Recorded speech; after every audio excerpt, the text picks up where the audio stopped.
Hello, everyone. This is MG Handyman on the set of the exciting new hit show, the Weapon X podcast. Now, if you think you're seeing double, don't adjust your cell phones or television screens, because in a way you are. On my right is the Weapon X host and Joker star himself, Max Goodman. On my left is his stunt host brother, Garrett Goodman. Welcome, gentlemen, and thank you for taking the time to visit with us. Well, it's our pleasure, MG. So, Max, explain to the audience what it is a stunt host does. Well, hosts and co-hosts, especially on podcasts, are required to say and do a lot of dangerous stuff. Now, let's say we say something controversial. Now, can I say something controversial? Well, yes, I can. Yes, I have. But let's say we say something that someone takes the wrong way. Well, that can put an undue burden on production. And the demons might take me away, and well, I can't film an episode. So, Garrett here is meant to help carry the load. Is that how you would describe your job, Garrett? What? Carrying his load? Yeah, that's about right. Join me next week on the set of the Weapon X podcast, where we will be honoring action star legend Chuck Norris. Till then, this is MG Handyman signing off from Hollywood.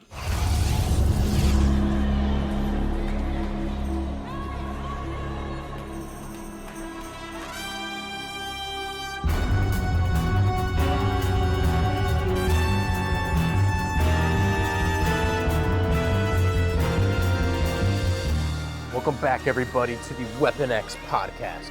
I'm your host, Max Goodman, and sadly, my co-host, Ethan Marquardt, is not here today because he is still banished in the dark ether after last episode. Made that Chadwick comment, his camera decided to just die off on him, which was a mistake. I forgot to plug the camera in. Won't happen again. But yeah, Ethan sadly isn't here. He's actually sick. Okay, that's the real reason why he's sick. So we all wish that he gets well soon, so we can be back for episode 4 and continue our Marvel marathon. In his place, though, as you might have seen in the intro, we got Garrett Goodman. So we are going to be starting off with today's episode, a Tarantino movie ranking. Then we're going to be going into one battle after another. That's right, yeah, I finally watched it. After all that talk of the Oscars, after it won Best Picture, Best Director, I still hadn't seen it yet, but now we've finally seen it. So we're going to be talking about that. Spiderman brand new day trailer just dropped. So we're going to be talking about that. And lastly, this is our first episode. We're going to be talking about some comics, which is something we do in the show. Without further ado, let's get into the Tarantino ranking. Let's get into it. So you got your list ready? I do, yep.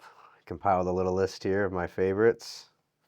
As you guys can see, we have all the movies and their physical DVDs. We got Steelbooks, Blu-rays, just regular DVDs, for the one that doesn't matter. Courtesy of my physical media collection. I'm going to be going from the worst to the best. This isn't a blind ranking like we've done in the past 2 episodes. This is just straight up ranking our thoughts true on all 10 of Tarantino's films, unless you count Kill Bill 1 and 2 as one film. At number 10, I have Death Proof. That to me is just his weakest film. Just not much going on. I get it was like an experimentation film with like the whole grindhouse thing. Yeah, one of a kind stunt film, though. I mean, the stunts in that film are unbelievable. Right. Really gets to showcase that there. But yeah, story-wise, it's a really fun in-between one that he gets to do in between Kill Bill and Inglourious. Yeah, the jump from Death Proof going into Inglourious is actually insane. If you were to watch his entire filmography in order, it's just crazy. But yeah, Stuntman Mike really is the standout in that movie. I love also when all the girls just gang up on him at the end. Yeah, it's such a nice payoff. Yeah. But yeah, fun action. At number 9, I have Jackie Brown. Which was actually the last one of his I needed to watch to complete my filmography. You showed that to me. Yep. that one night. Yep. I mean, it was good, but It's very good. I think it's his sleeper film. It's the one that not as many people are as aware of. They kind of forget about it because it falls right in between Kill Bill and Pulp Fiction, right. which outshine it a little bit.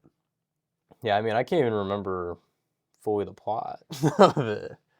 Well, it's got a great plot. We've only seen it once, I mean, versus how many times you've seen Pulp Fiction. You've only seen it once too? No, I've seen it a couple times. I was right, you've seen it twice because you showed me. Yes. But yeah, it's got a great plot, and I mean a great revival for Robert Forster or Foster, can't remember, but yeah, great cast. Robert De Niro in that, great role. Robert De Niro was such an interesting role for him. Yes, yeah, it was fantastic. So much fun, and Samuel Jackson still. Yeah, Samuel Jackson's back. Right, who I think has starred in the most Tarantino films, right? He's the most reoccurring actor. Yeah, he was in Pulp Fiction, Jackie Brown. He's in Kill Bill Volume 2 when they reveal the church scene in the beginning and what went down there. He's the organ player. What? Yeah, he is. I swear I've read that. I don't know if he has a line. He might mumble one thing, but he's sitting there and I'm pretty sure he's got a cigarette or some sort of cigar. This is a cameo. That's awesome. Yes, yeah, just a little cameo. Then he's the narrator in Inglourious Basterds. Yep, that's right. He's is his name Sammy in Django? Is that his character's name? It's Oh, I think it's Sammy. it might be something like that. Yeah. Something like that. I can't remember. Yeah, he's that in Django. Yeah. Mm-hmm. And then he's also the A great role in Hateful Eight. yeah, like the bounty hunter in Hateful Eight. Right. Yeah. Steven. Steven. Yeah, Steven, that's yeah, right. that's what it was. I always knew it starts with an S. Yeah. I always forget it. Yeah, and I love the relationship between him and DiCaprio's character. Yeah, and he's not in Once Upon a Time. No, he's not. Yeah. No, and he's not a narrator in that. I think Kurt Russell. Yeah, Kurt Russell's the Yeah, narrator he's a in that narrator one. in that. Yep. So he's in 6 out of the 10 films. Yeah. It's crazy. Yep. Yes. Yeah, they've had a good working relationship. Yeah. Jackie Brown at number 9 for me. Number 8 is going to go to Kill Bill Volume 2.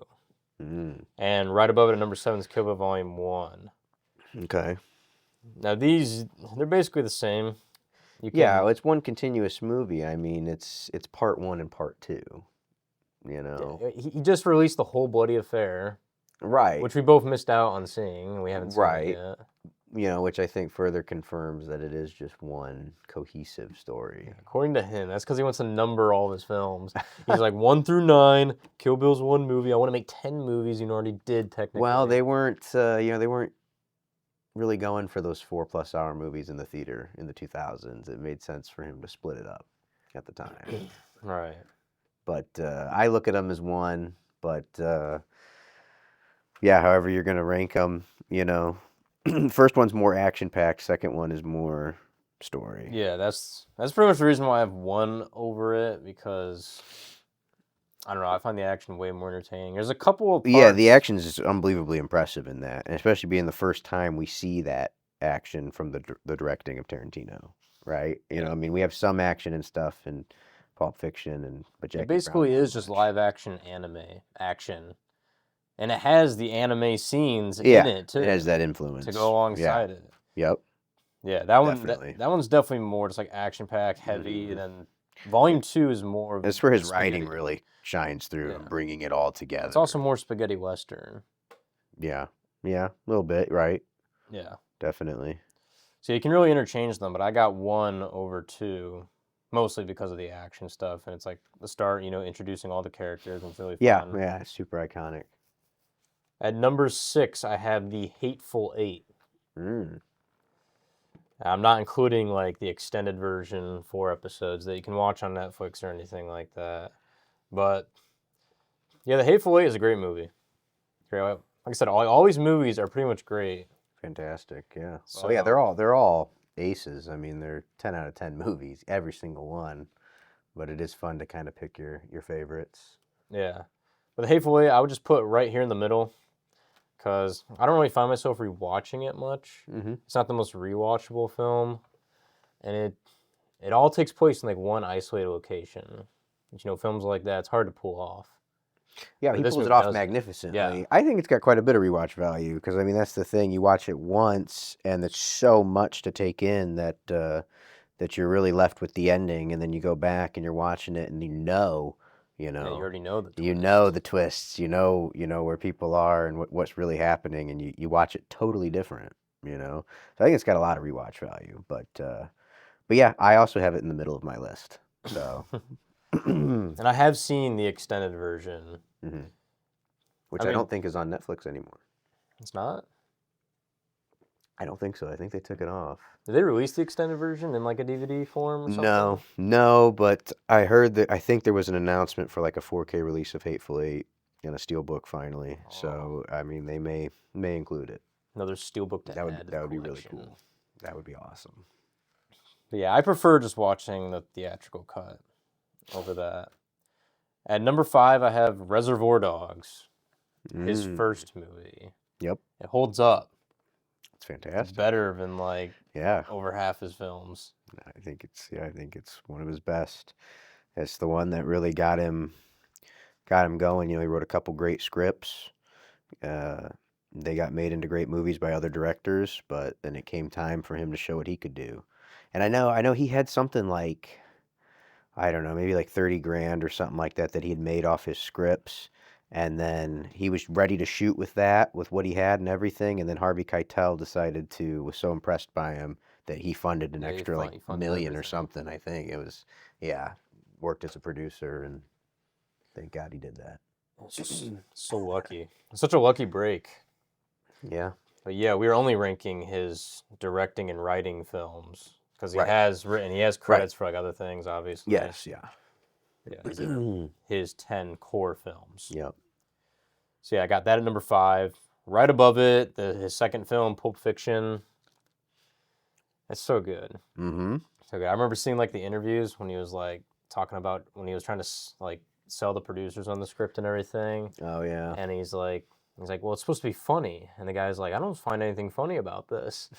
This is all kind of like horrific, but no, yeah, I love the comedy in that film. Yeah, and the nonlinear narrative, Yeah, which he gives us in Reservoir Dogs too. He's the king of nonlinear narratives. Well, one of them for sure. He's just incredible. Yeah, but I think Pulp Fiction helped to popularize that. Yeah, because each of like the 3 stories, they all focus on like one of the different characters. Yeah, and I remember reading that's well, I mean, at the very beginning, he gives a dictionary definition of Pulp Fiction, and it says that Yeah, it's it says like pulp and then fiction, like the definition of both. Of yeah, those. yeah, and how it can be like a multitude of different kinds of stories intertwining without them even really knowing it. Yeah. Right above Pulp Fiction at number 3, so we're in the top 3 now. These all pretty much are like interchangeable.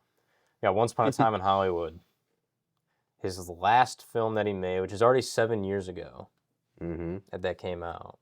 Time. I was in 8th grade. Yeah, that's crazy, isn't it?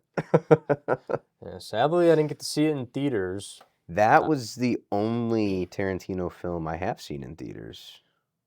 Right. At least you got to see it. I haven't gotten to see any of his movies in theaters. Yeah. And he hasn't made another one since. Mm-hmm. I know. Yeah, Once Upon a Time in Hollywood, I definitely say it's his best looking film. The cinematography is insane. And like the color palette, that Hollywood yellows and oranges and like browns. Oh yeah, it's a Back in the beautifully late shot 60s film. going into the 70s. Well, and it's such a tribute film for him too. Yeah. That aesthetically it's gonna be just amazing. It's the time he grew up in. Yeah. Which is really cool if you read his book, Cinema Speculation. The very first few chapters of that book are like young Quentin watching big movies. That's like the name of the first chapter. It's like young Quentin sees big movies. Wow. And it's like all in that time period and like all the different movies he saw. And most of them are mentioned in Once Upon a Time in Hollywood. Yeah. Very cool. So yeah, such a great movie. It's such amazing acting too, especially from Leo. Yeah. One of my favorite Leo roles. Was he nominated for that movie or no? I don't know. I feel like that's like one they snubbed him for. Right. He's playing an actor. He's an actor playing an actor. And that whole scene when he's acting as the actor, acting in that Western movie. Yeah. And then he breaks from that Yeah. character back into that character and then goes back into it. Brilliant. Like 3 layers of acting. It's so good. Brilliant. Yeah, I love that movie. At number 2, so top 2. Mm-hmm. Inglourious Bastards at number 2. It's World War II epic. Yep. It's such a fun movie. Because, you know, it's not like based off any true stories in World War II. It's just his own little fun alternate version. Right. With the historical figures we all know. You know, meeting a much earlier demise. which is fantastic, which in a way, you know, is one of those things where in Once Upon a Time in Hollywood, Sharon Tate gets to live, right? It's one of those things that he could immortalize through his film, and with Inglourious Bastards, I think it's by 1941 they're ending the conflict in France, and that would inevitably prevent the next 4 years of the Holocaust, right, and save, you know, countless Jewish and other lives, which is a big significance for that main character, you know, because how she escapes from the beginning. We'll talk more about that because I have Inglourious at my number 1. Already spoiling your list. Yeah. But yeah, Tarantino always giving those happy endings in his movies. It's another reason I'm drawn to them more. I don't know, I like happy endings and stuff like that. Very satisfying ending. At my number 1 spot is Django Unchained. Yeah. Mm-hmm. The first movie I ever saw by him. Yeah. That you showed me. I remember, yeah. Yeah. I remember how much fun that one was. It's like my first time being exposed to insane violence and swearing. Yeah. Mm-hmm. And learning about the N-word. Yeah. So many words I learned in that movie. Absolutely, yeah. But yeah, Django Unchained is just unbelievable. You know, like right at like number 2 for best cinematography in his films. I think it also has, it's like up there. And the writing is just so intense and captivating. The suspense is amazing. As soon as they go to the Candyland, that's when it gets crazy. Well, it really feels like a movie that has 2 definitive halves to it. Yes. Yeah, the whole beginning where he partners up with Christoph Waltz and he trains him and everything, and they're killing through the winter together. Yeah, montages through the winter. Yeah, and until he agrees to help him go get Brumhilde. It's just brilliant. I could watch another 2 hours that takes place during the whole winter montage if that was like drawn out into like its own movie. It was like a part 1, part 2. Yep. I would love to watch that. I know there is like, with like all like the deleted scenes and everything like that. I don't know if they released a director's cut of Django, but like the original cut was like over 3 hours. I didn't think Tarantino did director's cuts of anything. I mean, he does the extended cut of Hateful Eight. That's pretty much director's cut. That's pretty much the only thing like that we've ever seen, though. But yeah, I remember seeing an interview with Samuel Jackson when he was talking about this whole scene that he filmed as Steven with like Django and everything when they get to Candyland. It's like that's not even in the movie. Oh yeah. Yeah, and I remember him like in the interview saying I hope he releases a director's cut one day so people can see that scene because I really like it. So I don't know if there ever was like a director's cut or anything we can see, but I would love to just see more Django. I could watch so many hours of that movie. The action is amazing. That whole final shootout. Yep. At Candyland. Incredible. As soon as what's the doctor's name? I don't forget. King Schultz. When Schultz goes up to shake his hand, the sleeve pistol comes out, shoots him right in the middle of the flower, and the blood comes out and he falls over. He couldn't resist. And then he gets shot with the shotgun and super sad, but then Django just grabs that pistol and the whole action. I remember the first time I saw it, when he blew Christoph away, I couldn't believe it. I was so shocked that his character died in the middle of that movie. But it was incredible. It was great. It was great to progress the development of Django's character, and make that final shootout worth it. Yeah, the other reason why it's my favorite is that like my favorite films mostly like incorporate, the hero's journey style, like storytelling, plot, like what Star Wars did. Yeah.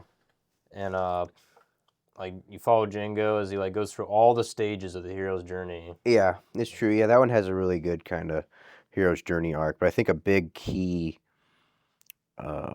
piece of the formula for Tarantino movies is revenge. Yeah. They're very revenge themed, which is always super exciting. And this one's just one of the best revenge themes. yeah. It's because the time period, the context, like that it all takes place Yeah, around. It makes right, the right. revenge so much more satisfying. Yep. Because you Yes. just hate every other character in the movie that's not Django and Right. Schultz. Yep. Absolutely. Yeah. The Jonah Hill cameo during the KKK scene. Oh yeah. Super funny. I love Super that Jonah funny, Hill got yeah. to be in that movie. Yep. That's right.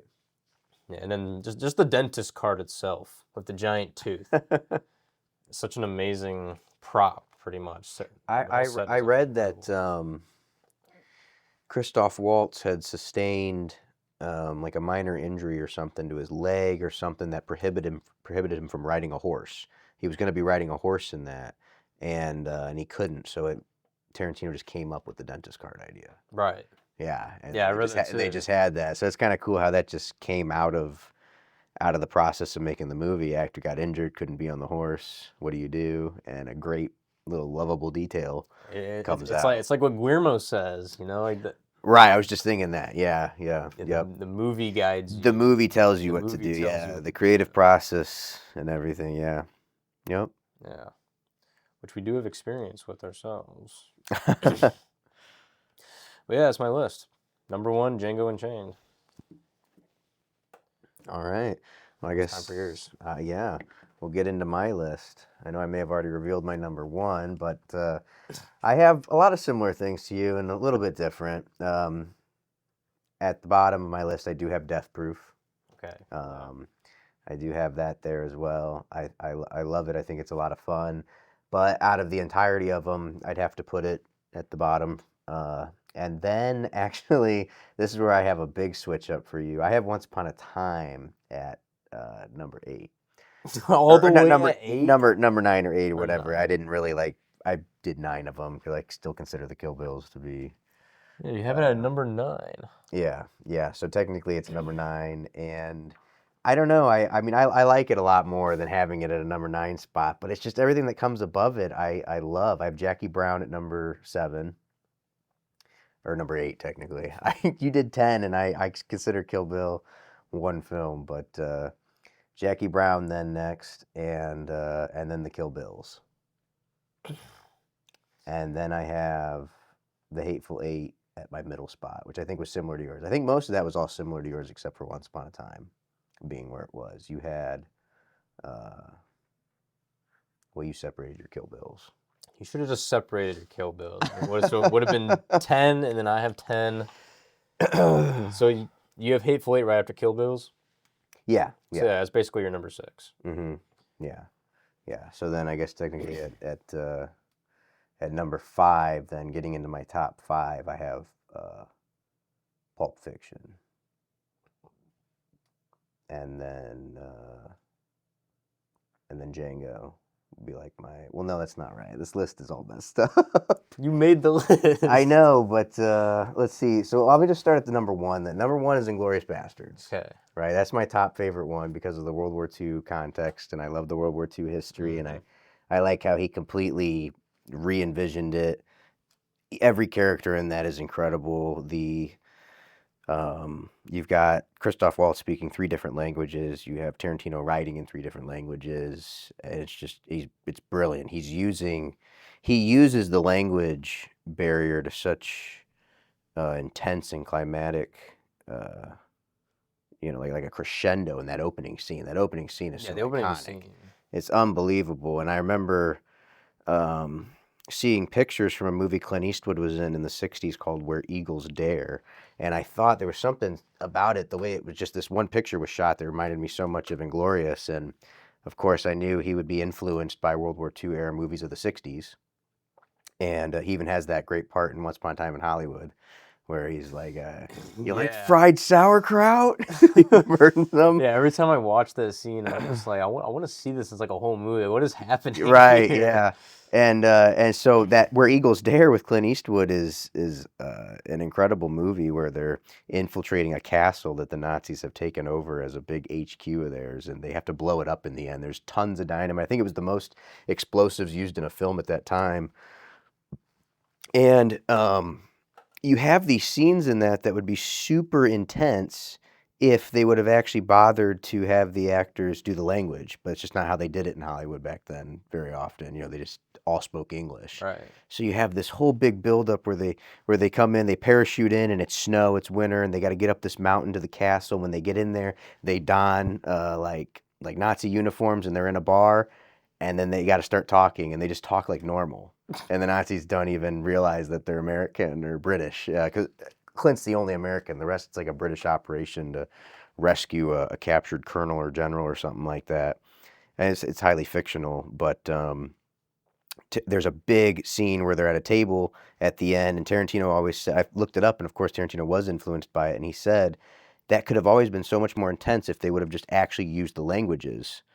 He's like, it was right there, and they kind of missed it. Right. So I thought that was cool that was a big influence for Inglourious. He starts speaking in French, and then he like asks him, "How good's your English?" And Yeah. he's like, "Well, I'd like to switch to that." Yeah. And then he switches back to French after he like gets it Mhm. out of him that he's hiding the Jews and everything. Yep.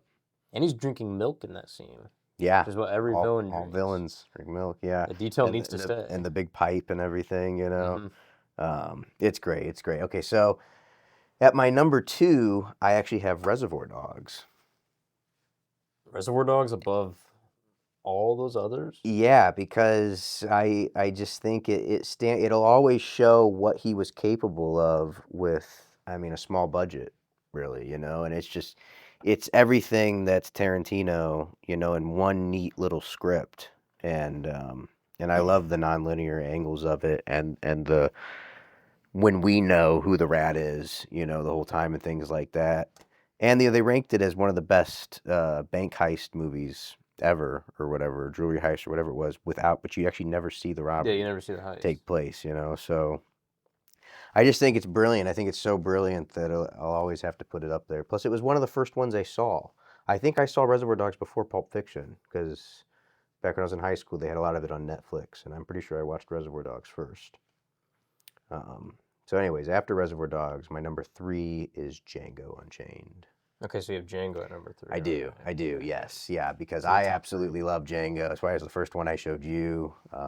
It's just so much fun. It's such an adventure.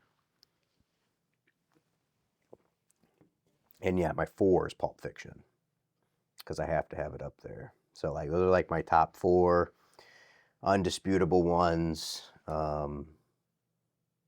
And number 1, I think, will always be Inglourious Basterds. And then 5 is Hateful Eight.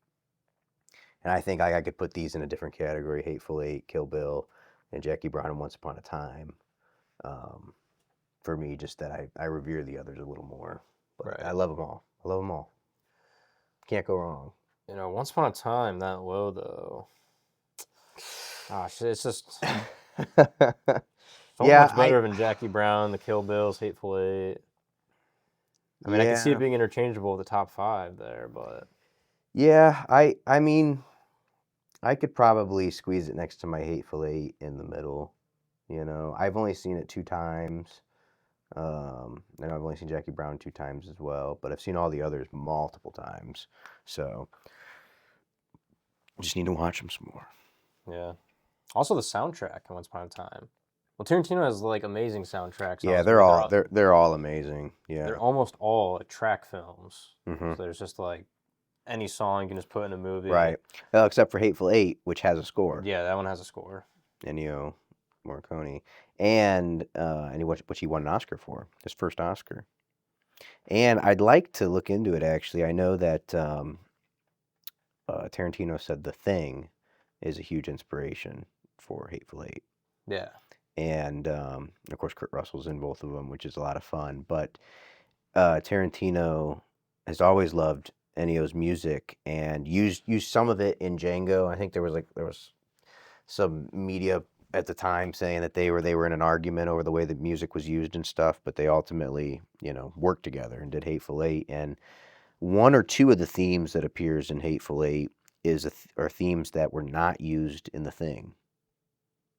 So it'd be actually really cool to look and see what those were that were meant for scenes in The Thing that he just... Yeah, so just unused. Just unused, yeah. That'd But be he did write, I think, at least one or two new themes for the film. I mean, a lot of those themes repeat, but they're so perfect. You know, that big opening one where it's coming out and it's just building and pulsing. It's fantastic. Yeah. But yeah, his music selection has always been great. I think I saw an interview one time where somebody asked him, like, if you ever thought about like how you may have revived a song, or a song that wasn't very successful all of a sudden became successful because people associate it with a badass scene in your movie or something. And he said he hadn't really thought about that, but he was sure that had happened. And then also how he came across some things like the what do they call it? Are they called the Crazy Eights in or the band? No, it's the something, the band that plays in Kill Bill in the first one, Volume 1, during the right before the big fight scene. They have a name. It might say it on their drum set or something. I don't remember the name of it. I can't remember their name now, but I know Tarantino said he was traveling, and I think he was somewhere in Asia, and he was at the airport, and he saw a CD of their stuff and heard it being played on a CD player or something, and said, "This is really good." He's like, "Can I buy that?" And they're like, "Well, these are just display models or something." He's like, "Look, I'll buy all of it." He's like, "It's now or no, I'm leaving." And the guy sold it to him. And he's like, if that hadn't happened, then he probably would have forgotten about that. He wouldn't have remembered who it was, and he would have just settled on something else. So another cool thing where it just happened. Yeah, it's also how he came up with Django is when he was in like Japan or something, and he went to one of those CD stores, and they had like a vinyl of like all the old like spaghetti western movie soundtracks. Oh, okay. And he would just listen to them, and he says while he was listening to them, that's when he thought of the opening scene for Django. With the slave train, with the chain gang, or whatever. Mm-hmm. Yep. So yeah, it's really cool.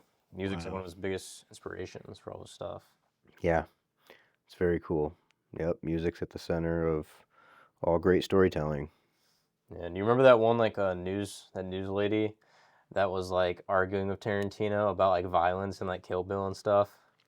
No, I've probably seen a clip from that before.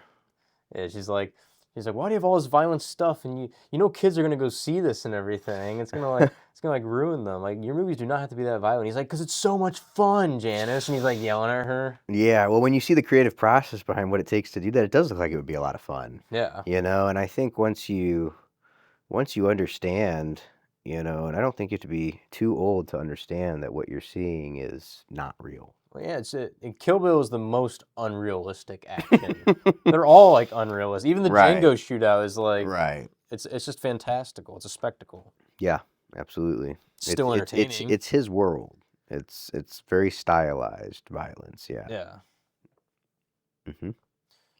But yeah, what do you think his 10th and like final film is gonna be? Because he canceled the Movie Critic. Yeah. And now he's making that Once Upon a Time in Hollywood sequel that he wrote a script for Cliff Booth. Yep. But David Fincher's directing it now, and it's going to Netflix. Mm-hmm. Which I'm so excited for.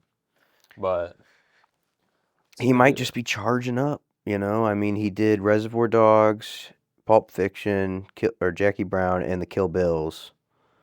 And then there was kind of a break for a minute. He did some experimentation. He teamed up with another buddy of his, Robert Rodriguez. They did Death Proof, and I think Planet Terror was the one Rodriguez did. And, you know, he was just, I think, relaxing, having fun. And you know, Inglourious, of course, had been written way earlier, he said. But he went through a bunch of changes. And then he came back with, obviously, one of his best ever, and then kept delivering up until Once Upon a Time. That was because Paul Thomas Anderson made There Will Be Blood. And he saw that, and he said that's part of it, right? Like he saw There Will Be Blood. Get stood up like that. Right. He's got to bring it. You know, he's really. But now PTA just won Oscars. Right. Maybe Tarantino's like, I got a script, and I'm ready to go. I gotta beat my boy PTA. Right. That's what I'm saying. He's got ideas that he's been festering on, and I think seeing him do this writing for the Cliff Booth thing It's kind of like seeing that little intermediate period he had between Kill Bill and Inglourious, where he did like something like Death Proof. You know, he's doing something kind of fun, which means something, something very big. And you're right. I mean, because Tarantino hasn't gotten Best Director yet, or a Best Picture, right? Yeah, so you think he'd keep grinding out and Yeah, making fun definitely. movies and stuff like that. But he's not that I'm sure he necessarily cares all that much about Oscars, but he just wasn't so stuck on I'm making 10 films and that's it. Right. Movie Critic could have been a great movie to add to his list. Yeah. A lot of other canceled projects, like the Django and Zorro crossover that they were going to do. Yeah, that would have been awesome. Something. Well, and a possible Kill Bill Volume 3 was always discussed. Much like weird sequels. I'm sure he's got loads of ideas he sits on. And it seems like he's like he was so scared maybe of becoming that kind of director that, made a bunch of good films, but then just kept doing it and just couldn't churn out the same kind of thing, that he's limited himself. And now he's suffering from like the opposite of that. Yeah. Where it's like people, really want, but no matter what he does, he's going to be in demand. His next film will be, the longer he waits, the bigger, the payoff will probably be for it. I hope so. And he talks about turning many of his movies into stage plays. Yeah. When's that gonna happen? I don't know. Reservoir Dogs has to be the first one, though. Obviously. Yeah, Reservoir Dogs, Hateful Eight would both be absolutely amazing to see in a stage play version. Even Pulp Fiction would be very interesting. They have like musical numbers. All the characters start singing. I don't know if he wants them to be like musicals, but yeah, he'd have to have his music in there. Some Royale with cheese. But I didn't go to Burger King. And then I gotta start singing. Yeah. Interpretive dances. That'd be great. Somebody ought to do that. That'd be so much fun. But yeah. So that pretty much wraps up our Tarantino ranking. Yeah, I kind of botched my list a little bit there, but I'll correct it in the editing. I'll show his correct list all the way through. But yeah, Tarantino. Yeah, we agree on most of them. We have a couple there that were differing, but you know what I really have a problem with is your Once Upon a Time opinion. But I've seen it twice. I've seen it like 7 times. Right. Yeah, it's a big one. A bit different for you. Yeah, Tarantino's one of the greatest directors of all time. Right. One of my biggest inspirations. Yeah. So those are all of Tarantino's movies ranked. Now we're gonna go talk about Paul Thomas Anderson. Yes. Another one of the greatest directors. Yeah, absolutely. Yeah, in a contemporary of Tarantino. I still have to complete his filmography, but I've seen quite a few. Mm-hmm. You've seen, what have you seen now? You just saw Hard 8, finally. His very first. Yeah, Hard 8. I don't feel like a lot of people don't know Boogie about. Nights. Boogie Nights. Magnolia, we watched not long ago. Respect the cop. Yeah, Tom Cruise is unbelievable in Magnolia. Unbelievable. All the acting in Magnolia is just unbelievable. And Seymour Hoffman, like every single movie. Yeah, and talk about that non-linear, or not necessarily non-linear. It's more of that like taking that intersecting of lives idea. I mean, Boogie Nights does it brilliantly, and Magnolia is just like even more. It's like let's take like a ton of characters and have them just. I was actually shocked at how it was almost hard to keep track of every character at times. Magnolia. But it's genius how they all do connect from the show host that it keeps cutting to. Like everyone, all the characters, they always had that on in the background watching that show. What's his name from Boogie Nights? That was the kid that was on the show that won, but then he became like a failure. And William H. Macy. Yeah, his character. Yep, is fantastic. And then how he's trying to get his teeth fixed and everything, and.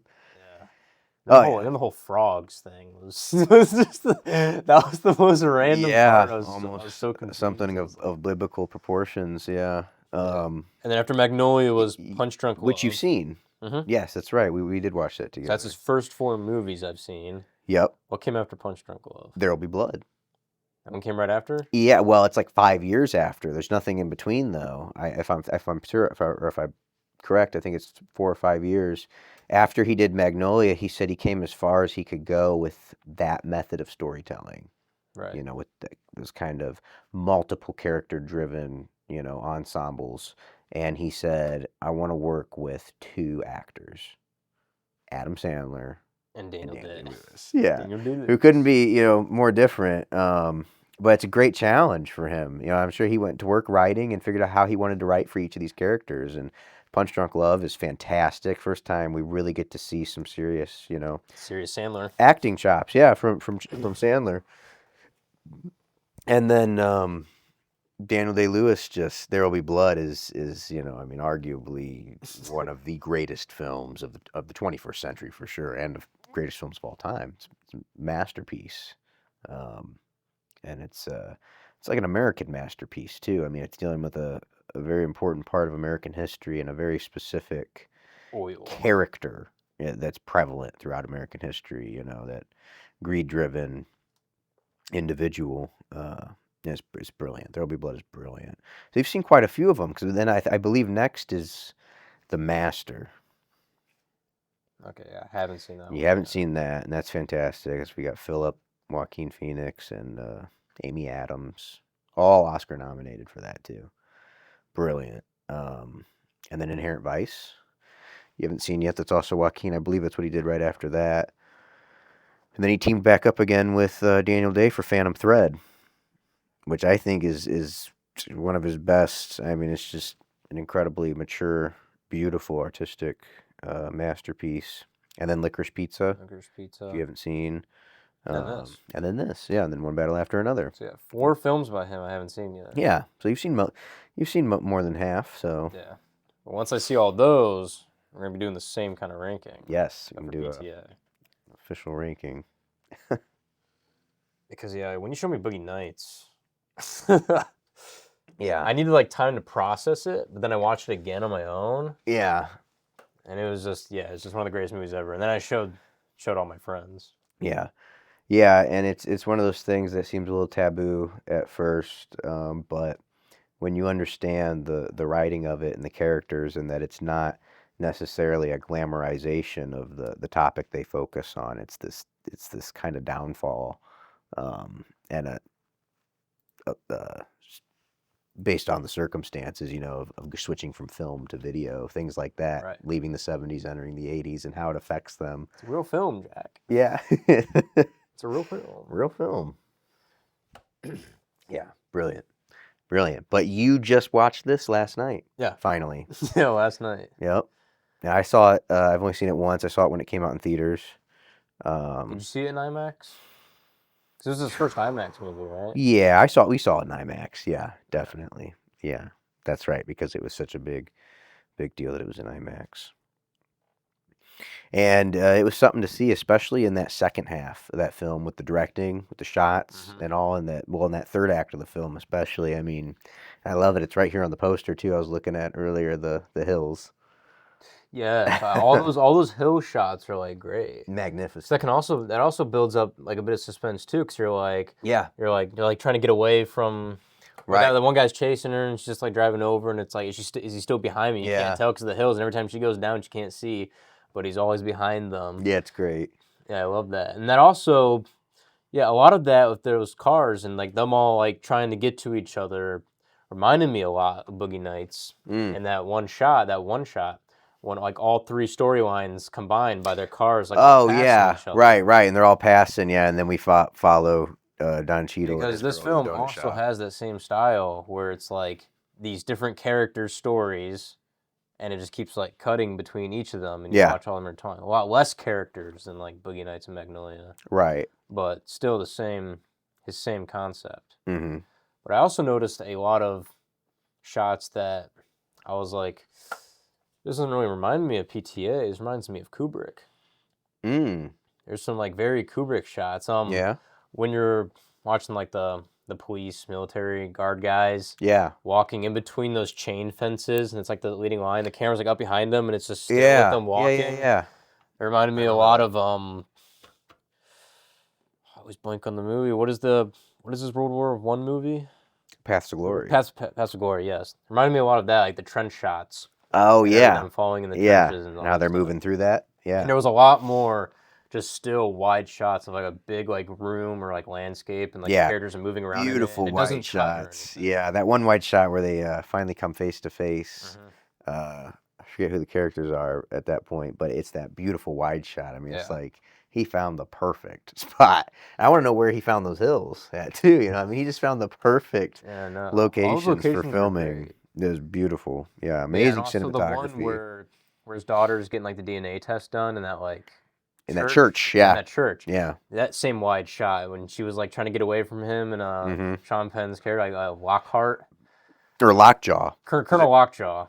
Yeah, That's yeah. right. Yeah, it's like chasing her and everything. Yeah. Which we're gonna get into his character soon.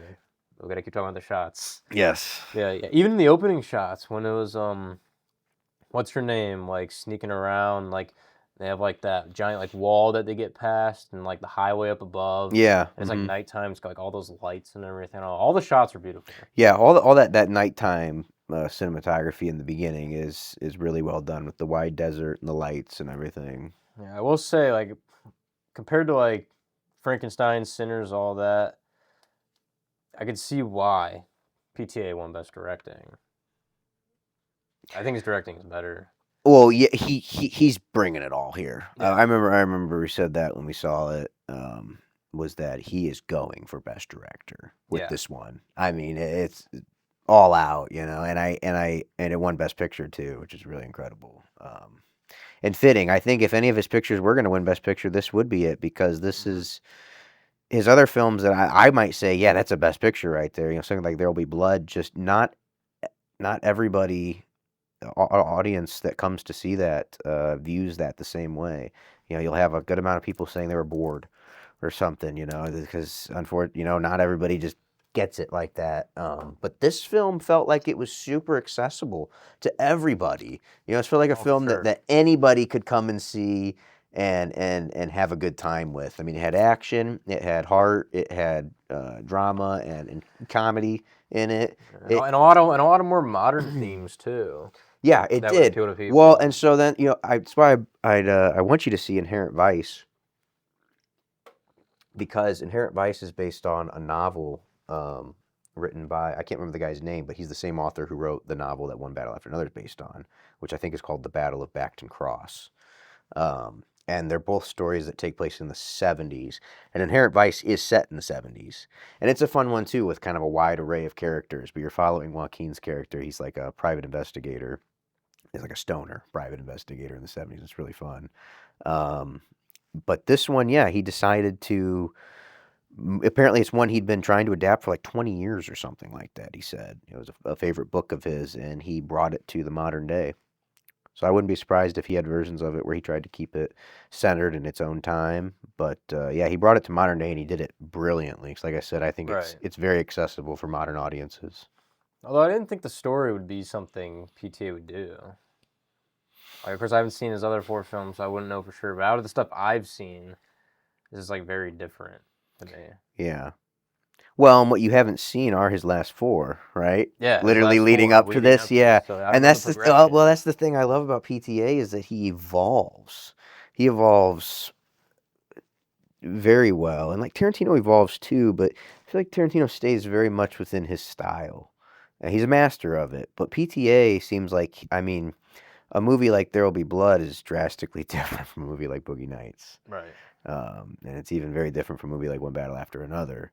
Phantom Thread is one that I say is just an incredibly mature piece of work. And we've seen him, I mean, just like what I said about how when he finished Magnolia, he's like, I'm going to work with 2 people. Adam Sandler, it's going to force me to do something totally different.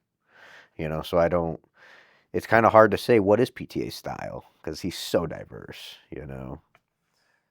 Yeah. So it makes him one of the greats, though. Yeah, absolutely. He's able to do all these different types of genres, different storytelling. Yep. And him and I share the same birthday. You will become him. He's just like 30 years older than me. Yeah, you didn't like the first opening 25 minutes or so? Like the entire opening before the time jump, you said you didn't really like much. Story-wise, I wasn't sure where things were going, you know. Once that time jump happened, a lot of this, the whole situation, the picture he was painting was really clicking. Yeah. And the fact that, you know, after those first 15, 20 minutes or so, you really know you're in Tarantino's universe. You're in his version of the world, you know, which is based on a lot of reality, but is also, like, I feel at the same time he's just so good at creating his own. It's a PTA world, you know. We talk about like a Spielberg type world or something, you know. it's painted in his colors, know. But yeah, I do agree though that once you get past that whole opening to the time jump, it's like, yeah, you need that context. And it's a You bit, need it's, it, it's yeah, a bit right. confusing when you first watch it, like you Yeah, said. yeah. But I wouldn't say everything I didn't like it necessarily. I just, it really picks up. it picks up. Yeah. And then the pacing of it, I think, is just brilliant from there on out. And like I said, I really want to watch it again because I've only seen it once. You know, I was hooked the whole time, and I was very entertained by it.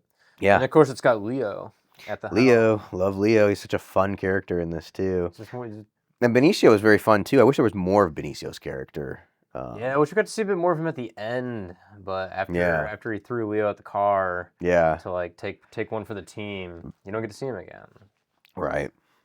But yeah, I really liked his character too. I really liked the daughter too. Yeah, no, she was good as well. She was very good. Yeah. She did a great job holding her own against, some big heavy hitter actors. Of course, Sean Penn. His character is fantastic. And of course, he just won an Oscar for it. Yeah, Sean Penn. His third Oscar. Yeah, when I was watching that whole opening, and as soon as I first see his character, when she's got like the gun held to him, and the way he like acts like towards the situation going on, I was like, okay, yeah, this is weird. Yeah. And then it gets even more weird. And then he's like, you like black girls? I love them. Yeah. Yeah. This character he plays is so crazy. Oh, it's so I crazy. love the way I love his mannerism, his lips. Yes. He's just like. Yeah, his facial expressions. He does. I could see why he won Best Supporting. Yeah. I still wish he went to Jacob. I know. but- Jacob Elordi did a lot to earn it, but I'm not. Insane. Yeah, Sean Penn's character, can't really argue with it. It was fantastic. He's so entertaining to watch. So entertaining, and his ending too. How did he survive The car crash. Yeah, how did he survive? Right. I thought he Yeah. got shot in the head. I love how What he's it looked like. walking after that car crash too. you Yeah, know? he's just walking out of it. Yeah. Blood all over his face. So tough. I thought he got shot in the head when the one dude pulled up, rode in the window. He's like, "What is this?" And this gets shot. I think it like grazed him or something. I'm pretty sure he was bleeding pretty bad. Like when it happened so fast, I thought he just got like shot fully in the head. Yes. Yeah. And even when Leo goes to check up on him in the car, it's like, okay, yeah, he's dead. Yeah. And then it cuts to him walking, and I'm like, what? Yeah. But then he does die at the end, anyways. In a very comical way. Because, like, I was a bit confused. What's going on with, like, the government guys or whatever in charge? Are they some part of, like, Christmas cult or something? Yeah, right. The Santa Claus Yeah, no, guys I or know. whatever. They're in that underground. They're in that underground facility. Yeah. And they're all, like, Hail St. Nick. Yeah. And, like, the whole club is, like, something Christmas, and Sean Penn's character just wants to be a part of it so badly. Right. But you, like, can't be a part of it if you're not racist, pretty much. Yeah, it's right. like. And that's the whole thing, is that she might be his daughter and be Yeah, they have any like mixed race, any right. mixed race, interracial things, then you can't like join the secret. St. Well, Nick Society. It's weird. I mean, yeah, the Saint Nick Society, I think that's also pulling on a lot of common relevant themes. It's more like a Satan type thing. Yeah. It's more cult, conspiracy cult-like thing, which is very popular in society today, and would have been popular. I don't know anything about the book context. I just know it would have been very popular also in the 60s and 70s. We had lots of cults, things like that, and a lot of race-based cults, so which is still relevant today. Yeah. I did like all the guys a part of that though, the way they would talk to him. And the way they like acted in situations when they got serious and like when they weren't serious, they were just trying to like understand. They were so funny, and especially the one guy. The older guy, like the old guy, yeah, he's the one. He's in Chair Company. That's right. Yes, That's he's in Chair Company. I can't remember his character's name, but he's the one that's in the wheelchair and stuff, and has the party. And then he says, he's like, I'm going to come to work tomorrow dressed as a chicken. Yeah. Or something like that. He's like, because they said, like my doctor said, it would like really express myself in the workplace. Yeah. Yeah, and he had the bubble wand too. And I was wondering oh, where it's I fantastic. saw him Yes. because I was like trying to think. I was like, I remember know that guy. because He's making me laugh, and he made me laugh in another movie. Yo, yeah, that guy's Yeah, I gold. love that dude. He's funny. But yeah, I didn't. Yeah, the whole thing where it was like, is it actually Sean Penn's kid? Is she actually his kid or Leo's kid? Mm-hmm. Like as soon as we saw him, finally catch up with the one girl, the mom, at the beginning, and she kind of like had to have like the whole like affair thing with him to like keep the movement going. Right. I could already tell. It's like, okay, if they ever bring it up that this kid could be his or Leo's, Mm-hmm. then it's like, well, I already know it's his. Like, it's pretty obvious. Right. It's not really a twist. That's why I was hoping that would reveal that she is actually Leo's kid. Mm. I felt like that would have been more of an impactful hit and everything. Yeah. And then it just turned out to be his kid. And it's like, well, it's like too obvious. And I don't know. I feel like it would have been better if it turned out she was really Leo's kid. Yeah. She doesn't even tell Leo at the end too. So it's right. Yeah, I think maybe it adds. Like I said, I feel like this film has a lot of heart to it, and I think it adds to that fact that to Leo's character, it doesn't matter whether biologically she is his daughter or not. It's his daughter. It's his girl, baby girl. Right. Yeah, I could see that. Yeah, I saw it too, and it's like, I don't know. It's just kind of like, well, saw what's coming. If you want to do like a twist or anything like that, Mm-hmm. I don't know. It was an okay moment. It's just a highly entertaining movie. It's a great ride, and when they first come after them, and he's trying to escape Benicio del Toro and the whole thing, he's trying to charge his phone and all that stuff. Yeah.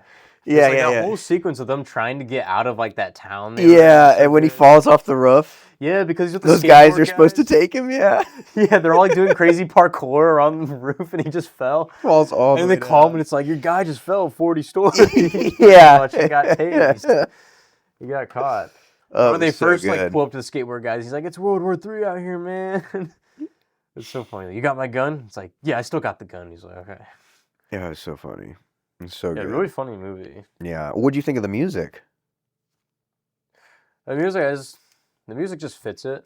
Mm-hmm. It goes along with it. I didn't think it was anything too special or crazy. Compared to the other scores Johnny Greenwood's done for PTA, no, I don't think. I think it's very fitting for the movie, and I think it's very fun, and it's still very cool and highly inventive, like everything Johnny Greenwood does. The way they utilize, a lot of those repetitive notes and things, and that piano. Yeah, that piano, the way he did that, it was so effective. It was very subtle, very simple, but very effective. But like Phantom Thread, which I still think just has the greatest score ever. I think my favorite score out of any PTA movie. I think it's amazing. And I think he did The Master too, which had some great stuff too. And I saw Master before Phantom Thread, but when I saw Phantom Thread, that score blew my mind. That's why I was kind of advocating for Johnny Greenwood to get the score even though I thought he's already done ones better for this. That's usually how it goes with the greats. They've already done a bunch, and then they finally get their Oscar for something. Who got that Oscar? Ludwig Göransson. Oh, it was Ludwig Göransson. For Sinners. Yeah. Yes, that's his third Oscar. He won for, we just looked this up too, Oppenheimer, of course, this, and Black Panther. He won an Oscar for that Black Panther score, which is actually great when you look at just the score. That I think Black Panther gets all that recognition for its soundtrack. All the music and all the artists that did stuff for it, which is great too. But the actual score that's in that is awesome. Like that music near the end too, when him and Killmonger are coming out after their fight, and he's watching the sunset. I love that part. Yeah. That music that comes in there is amazing. So Göransson's, which also a Ryan Coogler movie, and he did Sinners too. Yes. So they basically just teamed up again. That's right. Yes, that is. Yeah. Yep. Mm-hmm. But yeah, the score I just felt just fit the movie. It did, but it wasn't like outstanding. No, there's not like anything that's like that you're like humming in your head after, Right. It's not like that. It's just very fitting to the movie as it's going. Yeah, and then the daughter's friends and everything when Leo first interacts with him, he's like, "What is that?" He's like, "What is that?" Yeah, what is it? That was funny. I need to know if that one's transitioning or what. Yeah. He's like, I don't want to offend anybody. The whole day then and all that stuff. Yeah. And then when they were interrogating them, the trans guy just like gave up the number. Oh yeah, that's right. Out of all her friends, he's the one that they're the one that betrayed her. Yeah, that's right. Yeah, that was annoying. I thought all of her friends were going to be cool and stand up for her. Yeah. But no, yeah. What a ride, though. Yeah. What a ride. I like the movie. I think it does deserve the awards it got. I think so, too. Yeah. I was very happy to see it get that It won 6, right? It won the new award, too, for Best Casting. That's right. Yeah, that is the new one. That's the new one, yeah. I thought they were going to have a stunt category. I thought they said that, and I assumed that Cruise was going to get that, but Cruise actually got an honorary award. I think that's actually handed out before the Oscars. I don't think that was done at the Oscars. I feel like that was a couple months ago. I saw him getting that award. Mission Impossible, right? Yeah, well, I don't know. The honorary award might have just been for, his collected achievements and contribution to film and stunts and all that. Here's another thing. We gotta rank and talk about all the Mission Impossible movies. Oh, yeah. Too. That would be a fun one. Because that Absolutely. whole series just ended. Yeah. I love that series. Yeah, absolutely. All right, well, that is the review for One Bad After Another. Yeah. Great movie. What would I give it out of 10, though? IMDb is like a 7.7, and I think that's valid. Yeah, 7.7. Anything between 7.7 and a 8.0, really, Yeah. It's anything in there. We're going off that kind of chart. Yeah, I'll round it up to the 8. I give it an 8 overall. I'd say it could be an 8 film for him. I think Boogie Nights, There'll Be Blood, and Phantom Thread are my 10s for him. It doesn't beat those out of my top 3 position for him, but I'm just so attached to those films. I love them. But I think it's right up there with like the likes of Magnolia, The Master, Punch Drunk Love, stuff like that. It's just really great. Yeah. So, you have not seen the new Spider-Man trailer that just dropped today. That's right, I have not. Yeah, I called you about it, and I was like, you see it? You see it? Right. I was just talking to Uncle Jeremy, and he was like, oh, it was amazing. It was amazing. It was Oh, like, really? cool. Yeah. That's exciting like that, huh? It is exciting like that. Okay. I think you're going to like it. We're going to get Garrett's live reaction here, because I have the trailer. Excellent. Is there a pulled up. possibility of making an edit and using the restroom? Bruh. Break time.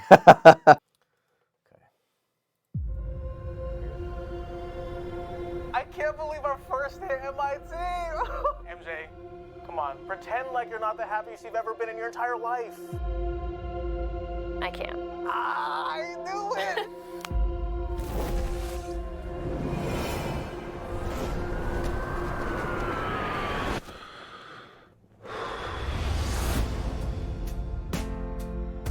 Hi, my name is Peter Parker. You don't remember me, but we used to know each other. Something bad was going to happen, and the only way to stop it was to make everyone forget about me. Because I'm not just Peter Parker. I'm Spider-Man. The hell, Frank? You just hit me with a van! Quit your whimpering. Suit yourself. Mother. Go home! And sometimes Spider-Man has to do the hard thing, even if it breaks Peter Parker's heart. What is happening to me?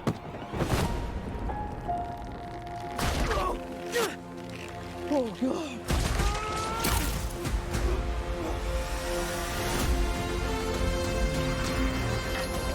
Excuse me, Dr. Banner.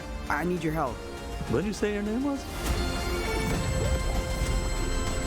If DNA is mutating, it would be enormously dangerous. Spiders have 3 life cycles. When between cycles, it can leave the spider vulnerable to threats. We are faced with a danger that we can't control. One we can't even see. Stay out of my way. You're losing it, kid. And for those spiders who make it through, it amounts to a kind of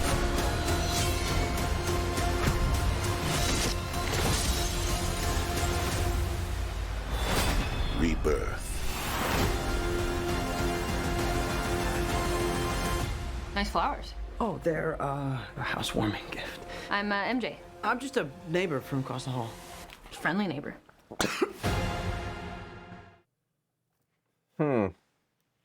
Wow. There's a lot in there. I know, right? There's a lot going on in that trailer. Wow. So, first of all, was that Nacho Varga from Better Call Saul? Yeah, Michael Mando. Yeah. Okay, he's the Scorpion? You remember, he's in Homecoming. He's in Spider-Man Homecoming. He was the guy in the boat that Spider-Man was trying to stop. They were, like, buying weapons from the Vulture. Oh, Michael okay. Keaton's crew. Okay. And then the end credit scene when Vulture goes to jail, Michael Mando's in there, and he's like, I heard you might know who Spider-Man is, because he knew who Peter Parker was. Okay, I kind of remember that. I guess I didn't figure out that was Michael Mando at the time. So they're finally paying off an end credit scene from Wow. all the way back then. Wow, that guy narrating about the spiders, too. That's not Jeffrey Wright, is it? Sounded kind of like him. That deeper voice. No, it's I think it's supposed to be Keith David. Oh, okay. Yeah. Yeah, so I mean, what's up with the cocoon thing? Was he losing his powers there, or was he gaining new powers? Gaining new powers, right. So Is this a comic thing? Yeah. I've not read any Spider-Man comics. I don't know anything beyond films. Brand New Day, which I hate the title, by the way, is based off like a newer, like modern, like comic run of Spider-Man that starts with a story called Brand New Day. Okay. And I mean, I might be wrong, but I think it's also the same comic where his powers start to like evolve a bit more, and he gains a couple like new abilities, like more enhanced abilities. Like what? Do you have an example one? I don't know, just like more strength or something like that. I haven't really looked into it yet. I haven't read that storyline or anything like that. Okay, but I do know like he like ends up in a cocoon of like webs and like breaks out of it, and he's starting to like evolve and stuff like that. Okay. So I don't know. I'm still gonna like look more into it because I don't really know what the whole plot of this movie is gonna be from the trailer. Yeah. But from what I can see, it already looks a million times better than the other 3 Tom Holland movies we've gotten by the other guy. Yeah. What, you mean there's a new director? Yeah, it's the same director as Shang-Chi. Oh, really? Yeah. Okay, I enjoyed Shang-Chi. I did. Well, I mean, I remember. Yeah, I haven't disliked, Tom Holland's Spider-Man movies. They have nothing on Tobey Maguire's, Sam Raimi's movies. Right. But the way they exist in the MCU was well done. The way they introduced him in Civil War, and then Homecoming's great fun. Him, and I mean, I love how Iron Man is the, his mentor. I loved that relationship. I was happy with how they did things. There's certain complaints with whatever, small things here and there, but it was different. They didn't try to copy what had happened before. They were still being different. Now they're clearly even going to new places we've never seen Spider-Man go on film before. Yeah. And the thing though that I liked about No Way Home, even though I know as most people go back and rewatch it, it's not as good or as it might have been to us in the theaters when we saw it. But the thing that I was happy about at the end of that was that everybody does forget him, because it showed because I wasn't taking Tom Holland's Spider-Man super seriously as a maturity thing. Like I feel like I hadn't really seen him go through too much. Exactly, because he didn't have an Uncle Ben moment. He didn't. Yeah, right. Yeah, that's right. He didn't have an Uncle Ben moment, and he's one of the ones that gets snapped out of existence. So it's not like he's dealing with having lost anybody there. He's got all that high Iron Man tech and everything. Yeah, yeah. And so there's not a lot of like deep feeling for him. But when that happened at the end of No Way Home, I thought, okay, well that'll be good going forward. And then I just thought the next several Marvel projects were kind of down the drain, and I lost interest. Yeah, but you've been a total Marvel hater. I have been, yeah. Which I have been too, but I mean, well, I liked Shang-Chi that came after, and I was riding that train, that of following the shows, seeing what the next big culmination was going to be. I watched the movies. We went and saw Doctor Strange, Multiverse of Madness in theaters, and I remember enjoying it at the time. A lot of it had all of this like fresh new shock, get your attention. But then when I went back and watched them, I was like, you know what? These don't have the rewatch value that they get worse and worse. That the Marvel movies, normally have. We watched the Avengers movies and Civil War and Winter Soldier. I mean, how many times they came on television all the time? We'd watch them. I watch them like every night. The newer ones just didn't have that for me, but No Way Home, you know, is still a lot of fun, and I like that it ends like that. I like that they're continuing that here now too. You know, obviously nobody knows him, but like he went and saw Banner, and Yeah. and he's like, "Who are you again?" You But yeah, know? there's like theories though that since Banner's like been Banner, you know, we saw that in Shang-Chi and everything like that, which means he was most likely Bruce Banner during No Way Home when the spell happened that made everyone forget. Yeah. But since he wasn't the Hulk technically still remembers he's Peter Parker. So Really? yeah, they're saying when That's a theory? Yeah, they're saying when he hulks out in this one because I don't know. That's interesting. I don't know how he got rid of Professor Hulk. I think they might have explained in She-Hulk, but no one watched that. Oh, yeah. We don't watch that crap. No. But well, they introduced his son at the end of that, yeah, didn't they? Yeah, it was horrible. Is that being retconned, or are we going to see that in Doomsday? He's in the concept art for Doomsday.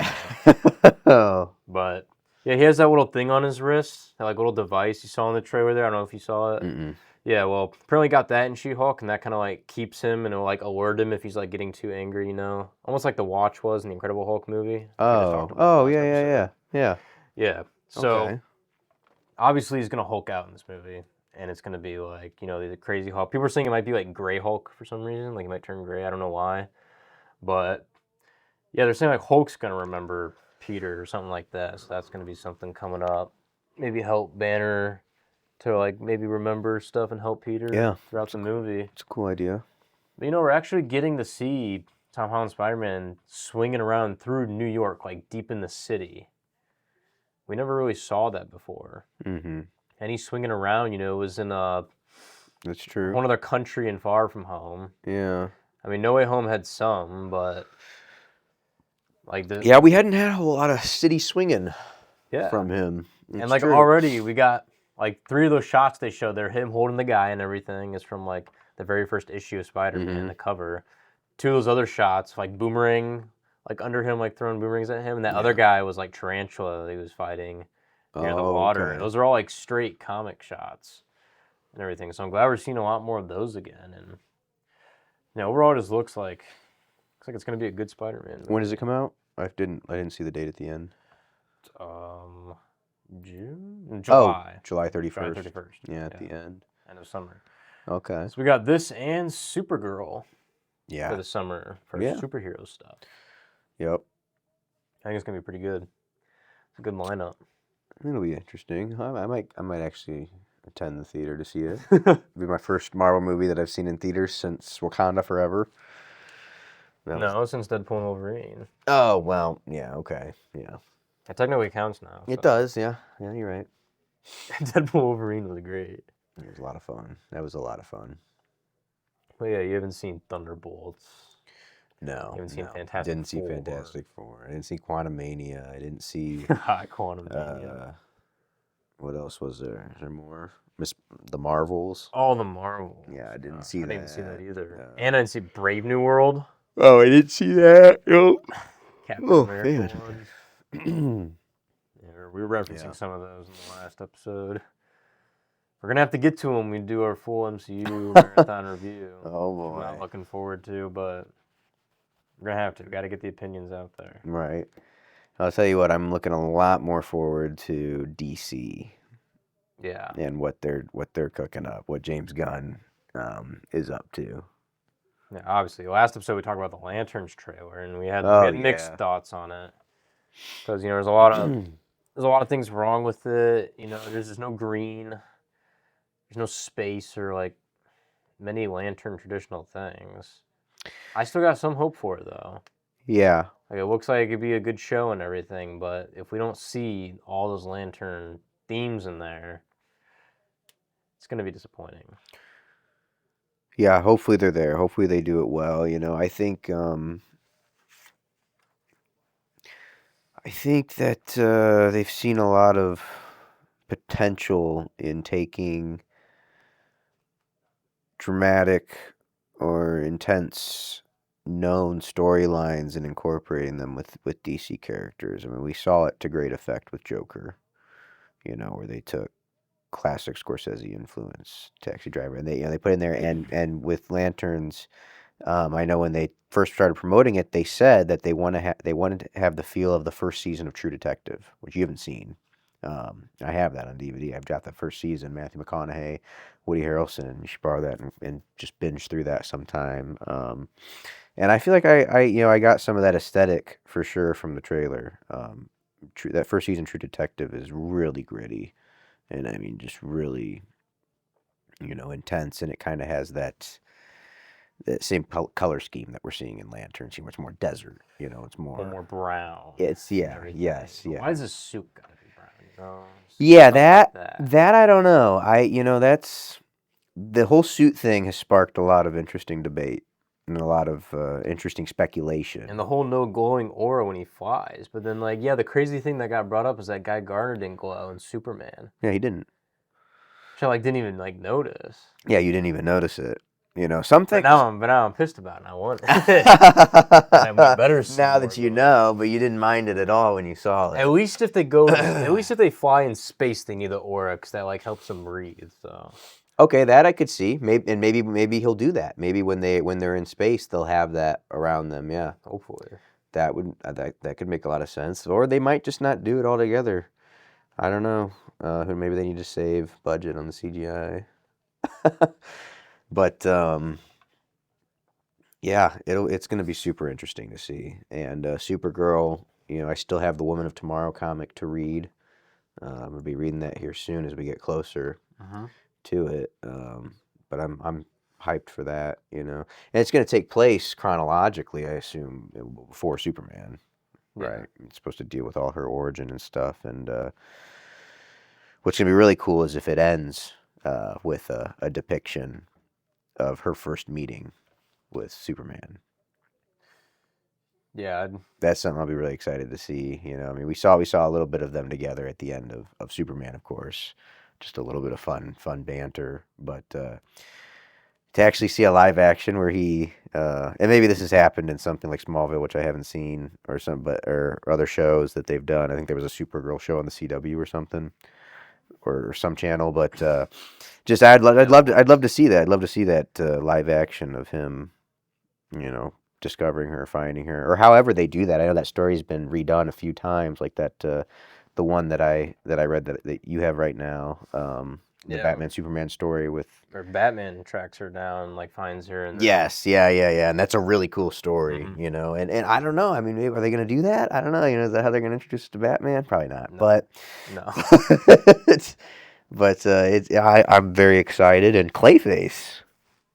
Man, that's gonna be so interesting. Well, I know Clayface got pushed back to October, so we have June Supergirl on my birthday, and PTA's birthday, and then Lanterns is August, I think.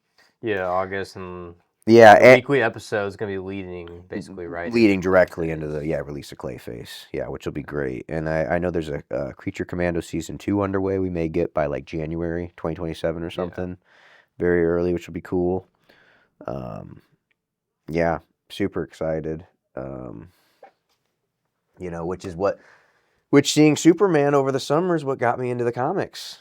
It actually made me think, I should read some of this stuff, and see. I mean, we might actually be getting some realized stuff from the comics in live action, and and I kind of helped drive you into the comics too, of course, the Batman stuff. Well, you told me all about DC Finest, too, and I went nuts over that. And I bought a whole bunch of those and started reading. I read the first couple Superman ones, the first couple Batman ones of those full collections. Yeah, the DC Finest line that's been coming out, collecting Batman. So for those guys that don't know, talk about comics on this show as well. And it's going to be our first time mentioning comics. I've been on a journey to collect and read the entire Batman mythos. I'm starting with everything post-Crisis on Infinite Earths. This one I have with me here, though, is pre-Crisis, actually. But I'm collecting all the DC Finest Batman ones, too, so I got to have it and read through it. So, yeah, I've been trying to get all the Batman mythos, and then the Spiderman mythos, and then, of course, plenty of other characters I want to collect after I'm done with that. Then I got you into it, too. Mm-hmm. You started reading a bunch of Batman stuff.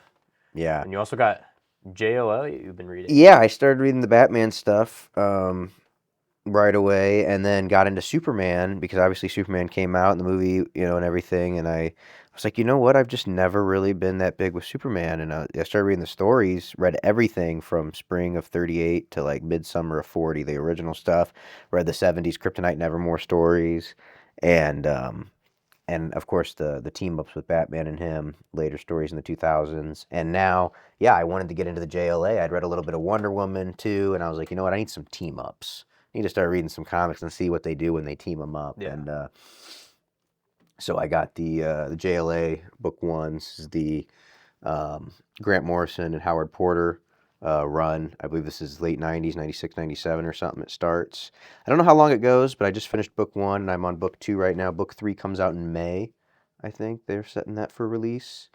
But it has just been an absolute incredible read. And Batman especially being super interesting. Well, Batman and of course Green Arrow.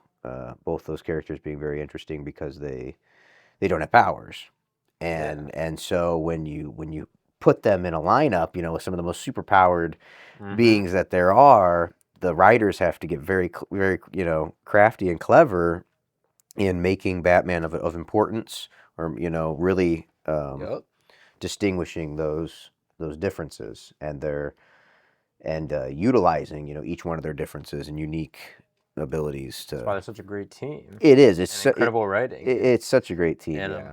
Before we jump into it, yeah. Because last episode when we were playing like Agree or Disagree, we had our special guest Logan on with us, and he was talking about how you agree that X-Men is the greatest team in like all of comic books and superheroes.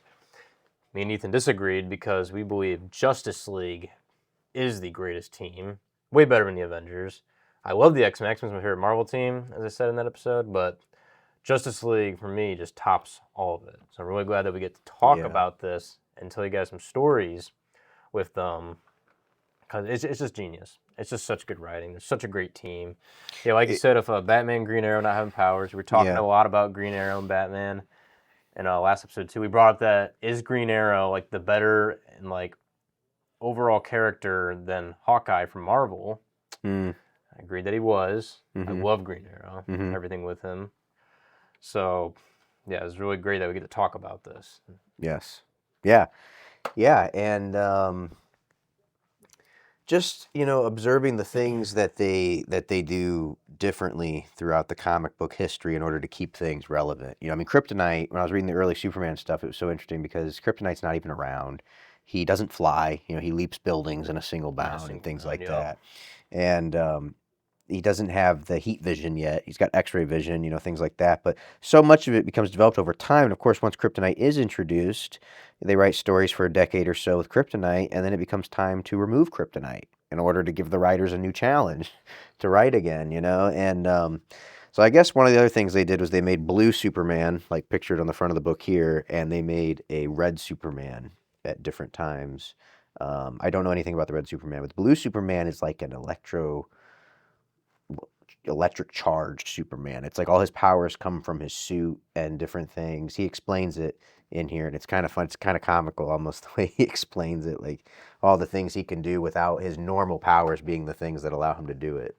It all has to do with electricity, and they have some stories in here where that's used very differently. His powers are used differently than they normally would be for a situation, and you have to have variation like that, you know, which is kind of interesting with the Spider-Man thing that we just watched. You know, they're really varying Spider-Man into something, giving him new abilities, stuff like new abilities, new stuff like that. Yeah, because that's, you know, that's what keeps things fresh and relevant. And this particular team up in this run is Aquaman, Martian Manhunter, the Kyle Reese.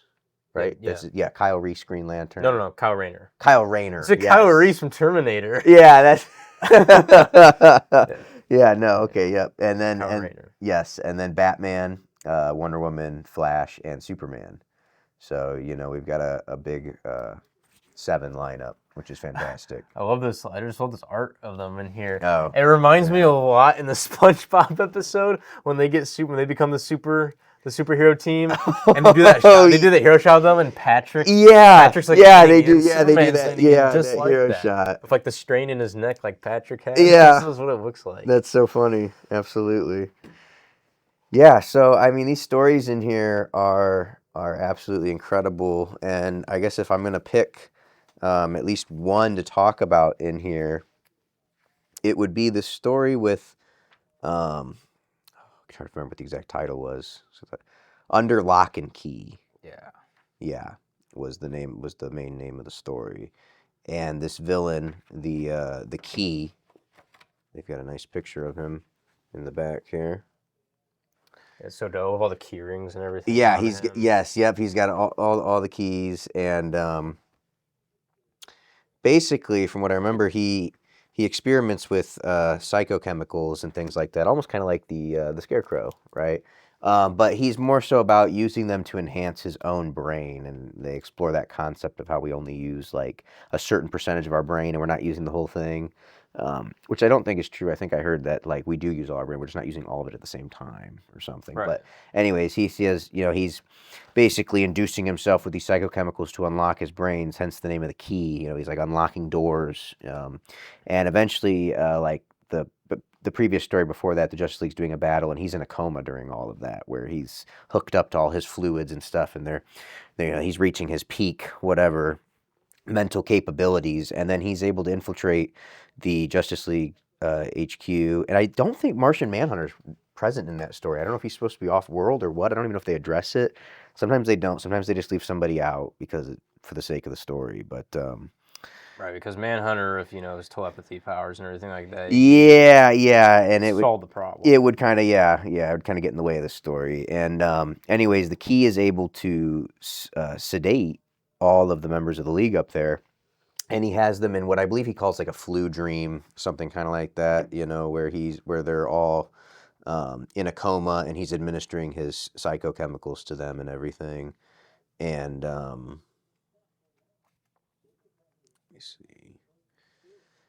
The panels are really cool. The way this is illustrated, like when it starts, because it says like it'll have a little thing that says like program running.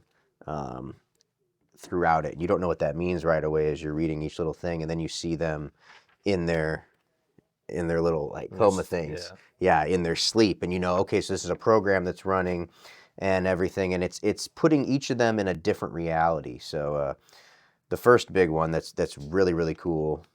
Oh yeah, like right here, it starts downloading viral program, neural bonding initiated, program running, and we are introduced to a Green Lantern that crashes on Krypton. And there we have Superman, who's on Krypton, a Krypton that never blew up. His mother's still alive, his father's gone, but he lives on Krypton as Superman, and he now becomes a Kryptonian Green Lantern. This is just awesome. It's so cool. So cool, yeah, and they even title these little segments in here imaginary stories when they're in this. Aquaman, his program is running, and he is, this is a great panel here, just great artwork, where he's swimming through the water and the Statue of Liberty is completely submerged. Its torch is peeking out. He's in a future version of the world that is completely flooded, and he helps people who live on boats to travel to skyscrapers and mountaintops. And then Batman, we have very old Batman who is married to Selena Kyle. They have a son, Bruce Jr., who is the current Robin, and Tim Drake, who is the current Batman, as Bruce is retired. Which makes sense. Tim Drake would be Batman. Yeah, right, absolutely. And they're reminiscent, over their past. They question, Bruce and Selena question donning their old capes and cowls and stuff, and they're always nervous about Tim and Bruce, or Bruce Jr., and how they're doing. And anyways, there's an old version of the Joker that pops up in there. It's really cool, and they kind of got to get back in action. So they're occupied with that in their dream state, in Batman's dream state. Meanwhile, though, Oliver Queen is dead in this run. He passed away, and I'm not quite sure what version of his death they're going with, but I do know that some characters in here try to churn Connor Hawke, right? He's the son of Oliver Queen. They try churning him against the Justice League at times because they think the Justice League had something to do with his death, because he questions how his father really died and stuff. Anyway, so he's trying to audition. In the previous one, he was auditioning to be part of a new member of the League, but he's not hearing back from them. So he teleports himself up there and finds out that, the thing has been overrun by the Key and his Key Masters. Those are his little henchmen. And so throughout all these little stories we're getting, he's sneaking through the back and trying to help them. Wonder Woman, though, in her program, in her dream, whatever, she is with Steve Trevor, and they are back in like the 40s fighting basically Nazi zombies. Yeah, and an evil female. It's just awesome. Nazi leader. Yeah, just a really, really cool. I mean, you can see some of the illustration here. Magnificent. Very fun. But things start to get a little weird when their paths start to cross. Like there's that old version of the Joker. That looks so cool. And he's basically rigged up a bomb or something crazy. I mean, he's gonna kill all of them. And Batman and Selina Kyle are getting back in the mix. And the Kryptonian Superman, the Green Lantern Kryptonian Superman. He shows up in Batman's dream state, and so now that they're like crossing, like their programs are reaching a critical level of whatever, and you find out this is actually all part of the Key's plan. That like once their mental capacities are fried or reach their maximum whatever emotional whatever, and then they finally wake up from it like you would a bad dream. He'll have won. He'll have like basically gained the power of all their combined consciousness, something like that. Yeah, it's it's fun, brilliantly written, a lot more complex than I'm making it out to be. But the Flash has the most unique. Yeah, he is the coolest. The coolest version of his dream sleep. And Green Lantern, though, we don't see his. I mean, because obviously we know that. Oh yeah, here's that shot where the Green Lantern Superman appears. How he still has the red cape over the. Yes, yeah, and he saves Batman and Kyle or Selina Kyle and all of them just in the nick of time, and he actually secures old Joker in the Phantom Zone. That's what's happening here. The fission device has been disabled, and this man is secured in the Phantom Zone. You can call me Kal-El. Do I know you? That's amazing. Yeah, really cool moment. You can use the ring to project the Phantom Zone. Apparently, yeah, that's what he's doing there. Yeah. But the Flash, he is living in a universe where he's Wally West, right? It's the Wally West Flash, and the best Flash. It's cool. I might as well just read some of this. My name's Wally West, and ever since a dying new god named Fastbot bequeathed me this ring, I've had access to an uncanny high-velocity energy field called the Speed Force. So he's getting it from this ring from some ancient speed god. Well, the ring that Flash always has, that always just has his regular suit anyway. Yeah, and it like pops, right. Into super fast. Well, the costume here is made out of a condensed hyperdimensional gel, utterly frictionless. It's a weird word. I don't know if it's a direct. It is a direct manifestation of the Speed Force itself. That's usually what I tell people. And it coats him in silver like that with the wide helmet and the wings. Yeah, the helmet just like the Jay Garrick Flash. Yes, exactly. Which is cool. And he says, they call me the Flash and the fastest man alive most of the time. For 5 years since the night I received the ring, at the same time every day, speed source energy has begun to leak down into our world. 12 o'clock noon, rush hour. Imagine trying to maintain order in a world where everyone is capable of accelerating to light speed. So the Flash may still be the fastest, but day by day, everybody in the world is slowly becoming as fast as him. Things are getting done faster. Life is just life's moving faster. I mean, he crimes faster. He's got it's crazy. And actually, it's at that moment, a world where everything just gets faster and faster and faster. And you have a moment there where it says viral program malfunction, and Flash is kind of starting to talk in his sleep. And then we transfer back over to Batman's dream here right before Superman comes up and saves him. Yeah, there's Connor Hawk moving in throughout. The Key Masters, little guards, they're like little bots. Cool looking robots. They almost look like Firefly. They kind of do, don't they? Yeah, the helmet. Yeah, definitely. So Connor's kicking butt. And then the Flash, it's interesting. The Flash claims that his super speed metabolism must have accelerated his drug through Yeah, that's what it is. Yeah. So because it's a drug and it's going into their bloodstream and everything, their metabolism affects the drugs. His metabolism is so fast that it purges it out of his system faster than the others, which means he's able to wake up and he is able to, um, speed around. And then him and Connor are both working together to try to help everybody. Yeah, great conversations in here between Batman and the Green Lantern, Superman, where they're talking, and then Aquaman shows up, and then Wonder Woman shows up, and like all their little dreams are merging, and they're together, and then Green Lantern appears From his dream. from whatever his dream was. We're not informed really much on that. That's insane. He appears saying, "I am Weaponeer 500, Sector Dictator for the Guardians of the Galaxy." Yeah, he is completely just manifested into something else. And yeah, they mentioned somebody named Nintendo. I haven't heard of that character. Have you? Yeah, right. So hang on. So this is what happens here in this. It's actually really interesting. Like, they're talking, and somehow Batman is able to infer that they're in a dream thing. Oh, yeah, where is it? It's... Oh, yeah, this is actually great. It's a great Batman moment. This is a fantastic Batman moment. When they're all converging together in their dreams, they're saying, Batman says, "Signals, you said. I've trained myself to pay very close attention to messages from my body, and this isn't my body." He says, they're like, "What? This is a simulation. I'm unconscious." Batman's aware that he's unconscious in a simulation. Why? Because I appear to be a fit man in his 60s, but the blood pressure and heart rate I'm experiencing would fit the profile of a much younger and very probably unconscious man. Because Batman would know that. Batman's He's like the smartest character. So intelligent, and he's so aware of himself. He's so disciplined and physically trained. Yeah, he says, "My guess is that these hallucinations are symptoms of some kind of neural infection. My antibodies are fighting it, which accounts for the rapid loss of emotional intensity in the scenario. Not long ago, I was terrified for the safety of my son." And now he's lost a lot of that feeling because the simulation is kind of coming to an end, and the drug is finishing throughout their system. But yeah, Batman kind of figures it all out, and then in the last minute, he says, "But why should we all be experiencing the same hallucination unless..." And then he puts it together and says, "Don't wake up." But it's too late.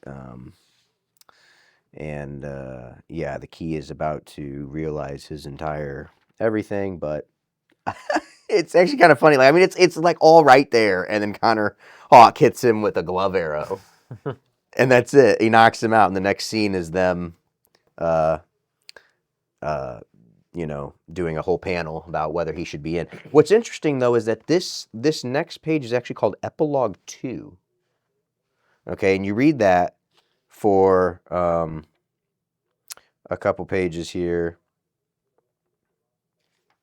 And then you have Epilogue 0, 1 month later, and it gives the setup to the Injustice Gang. Yeah, which starts here, and they have their clones. Oh, it's an incredible story. Yeah, an incredible story that picks up from there. I think there was another really great Superman-Batman moment, too, at the very end of the story.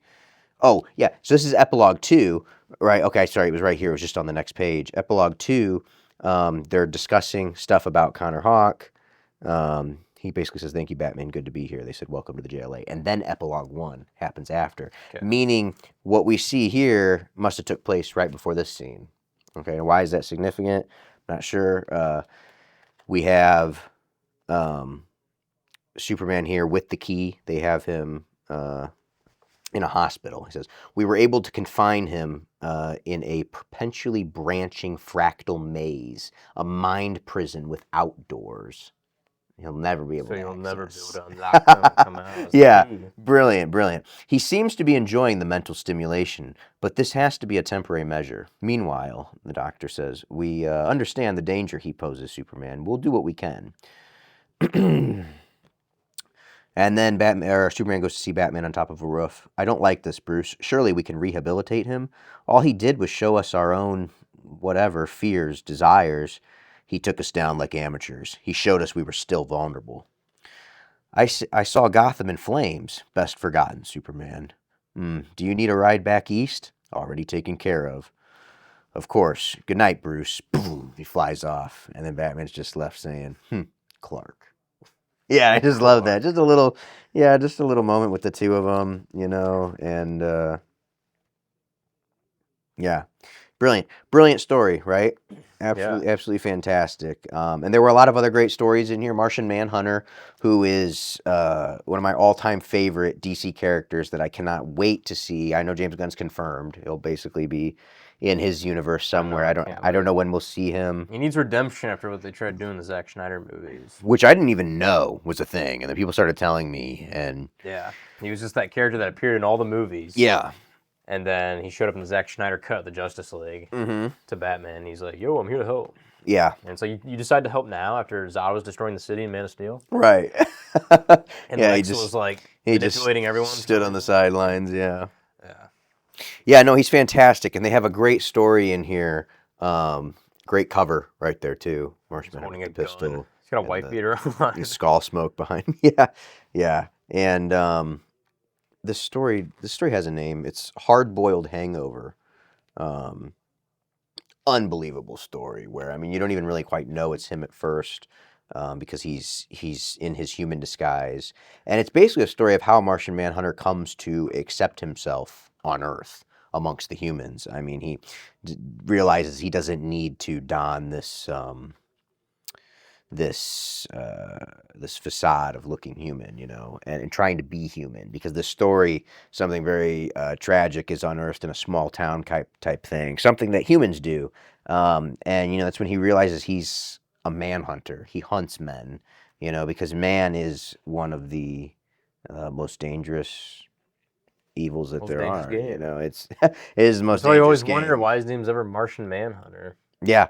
How they go into that. Yeah, they go into that very much in this story, and I can't recommend it more. I mean, it's beautiful. I mean, maybe I'll just read a segment here just so you can see the level of this writing.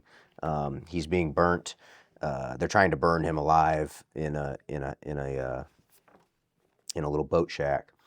My eyes snapped closed for what may have been the very last time. Too ashamed to confront the universe of blazing agony within the shack, or the universe of misguided fools outside. But the greatest fool of all was me. I had allowed my quest for the truth about Hadley, the town that he's investigating, to become a quest for the truth about my role in the world. And now my need to belong, too long denied, would have me dead before it was denied again. How shameful, then, that it was the instrument of my death, the fire itself which exhausted my powers, and melted away the external form I had assumed, and the internal illusion I had constructed so meticulously. I was not a man. I was a Martian, and I hunted men. Brilliant. The knowledge provided me with a measure of comfort in my final moments. And then before he breaks free and has a massive epiphany and realization, that writing is just brilliant. That mental state of Martian Manhunter, especially when we know, I mean, like when we get to read stuff like the Batman Superman thing I gave you, where we're in Batman and Superman's minds all the time. Batman's mind is very intelligent. It's very well thought out like that. But Martian Manhunter is just like, with his telepathy and everything, he's so self-aware that this writing just reveals that. I mean, how deep and internal the mind of Martian Manhunter is. This is how they need to do a Martian Manhunter movie. Yeah, it's hard. It's hard to translate a lot. I mean, a lot of what's in here that's working is this writing is just so. Or even a show. No, it's more like a novel here. I mean, the way that the descriptiveness that they get into is. The Lantern show could have been this. It takes place in like a small town on Earth. You follow this human character of like a name. Yeah. And it's revealed like halfway through the season or like halfway through the movie that he's actually Martian Manhunter the entire time. Right. And he gives that great speech to himself at the end when they're trying to burn him alive. Yeah. And then he that's goes. An amazing start to a character. Yeah. And then he goes and makes sure everybody learns the truth about the things that happened in the town and stuff. And brilliant story. Definitely worth checking out. Yeah.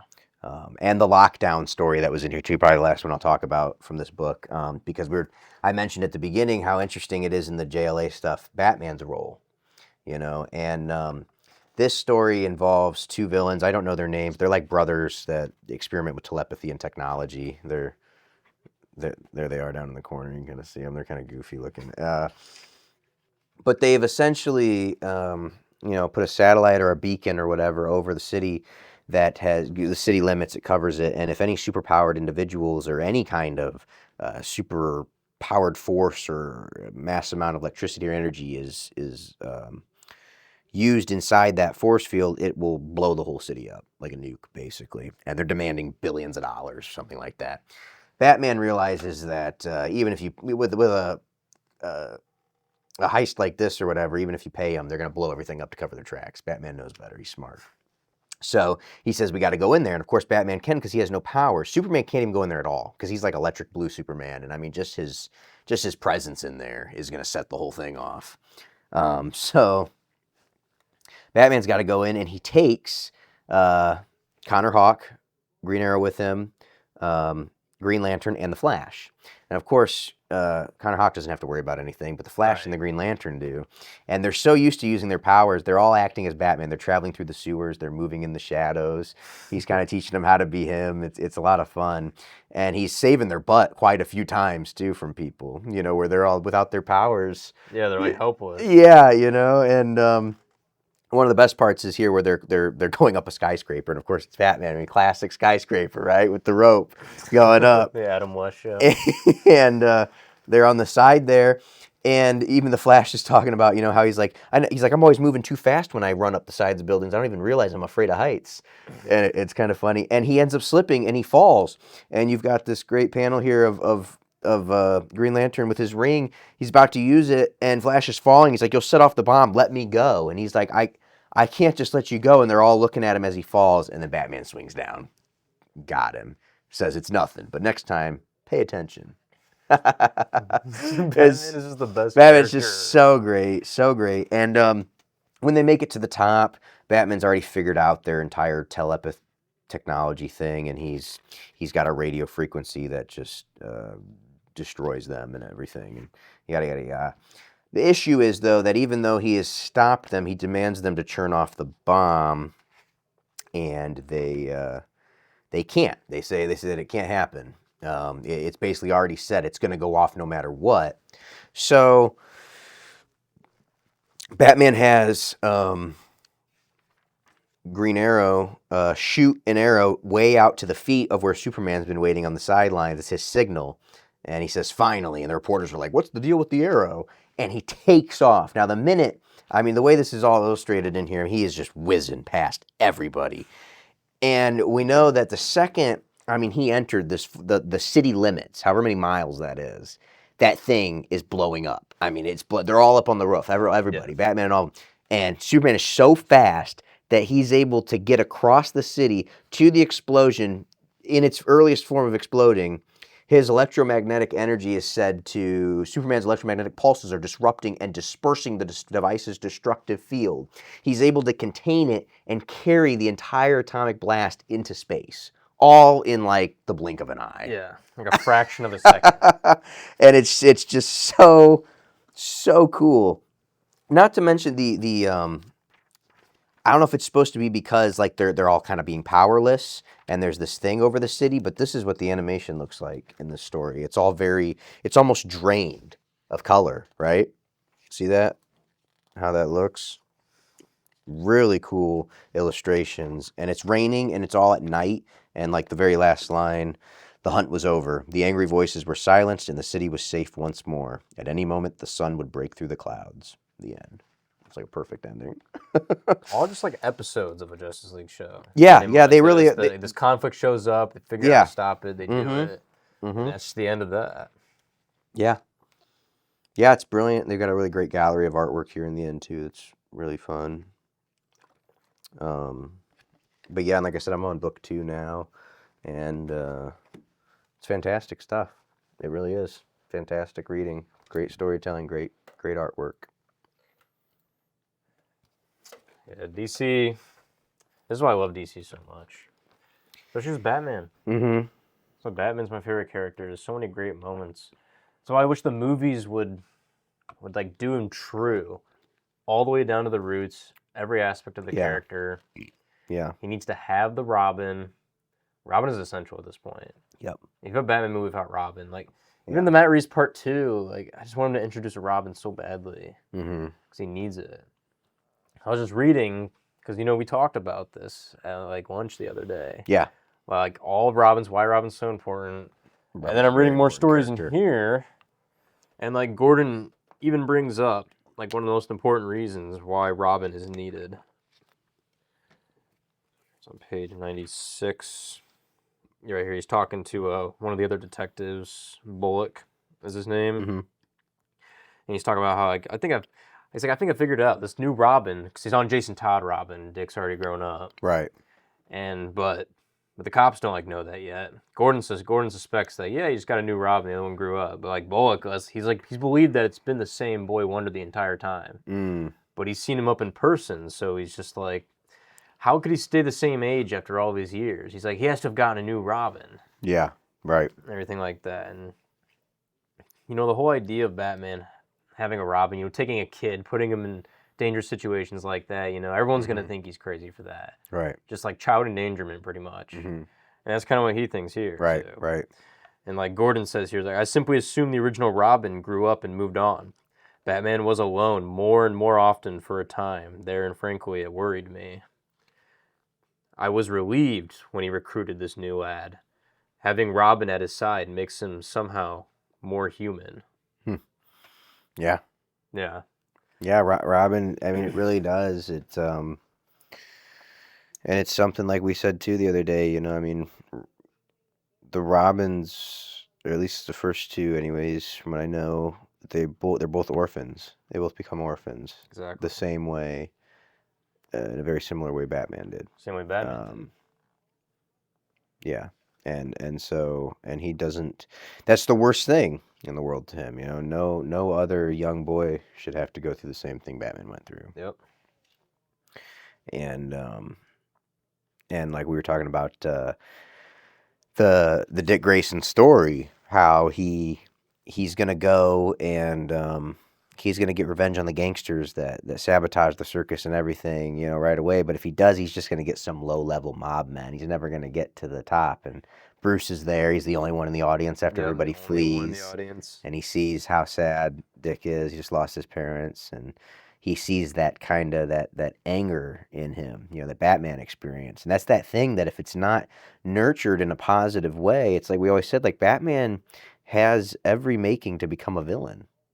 He could easily become a villain, but he chooses to be a hero, basically, and it's not always the hero that everybody wants, but the one it needs, right? The one it needs. Yeah.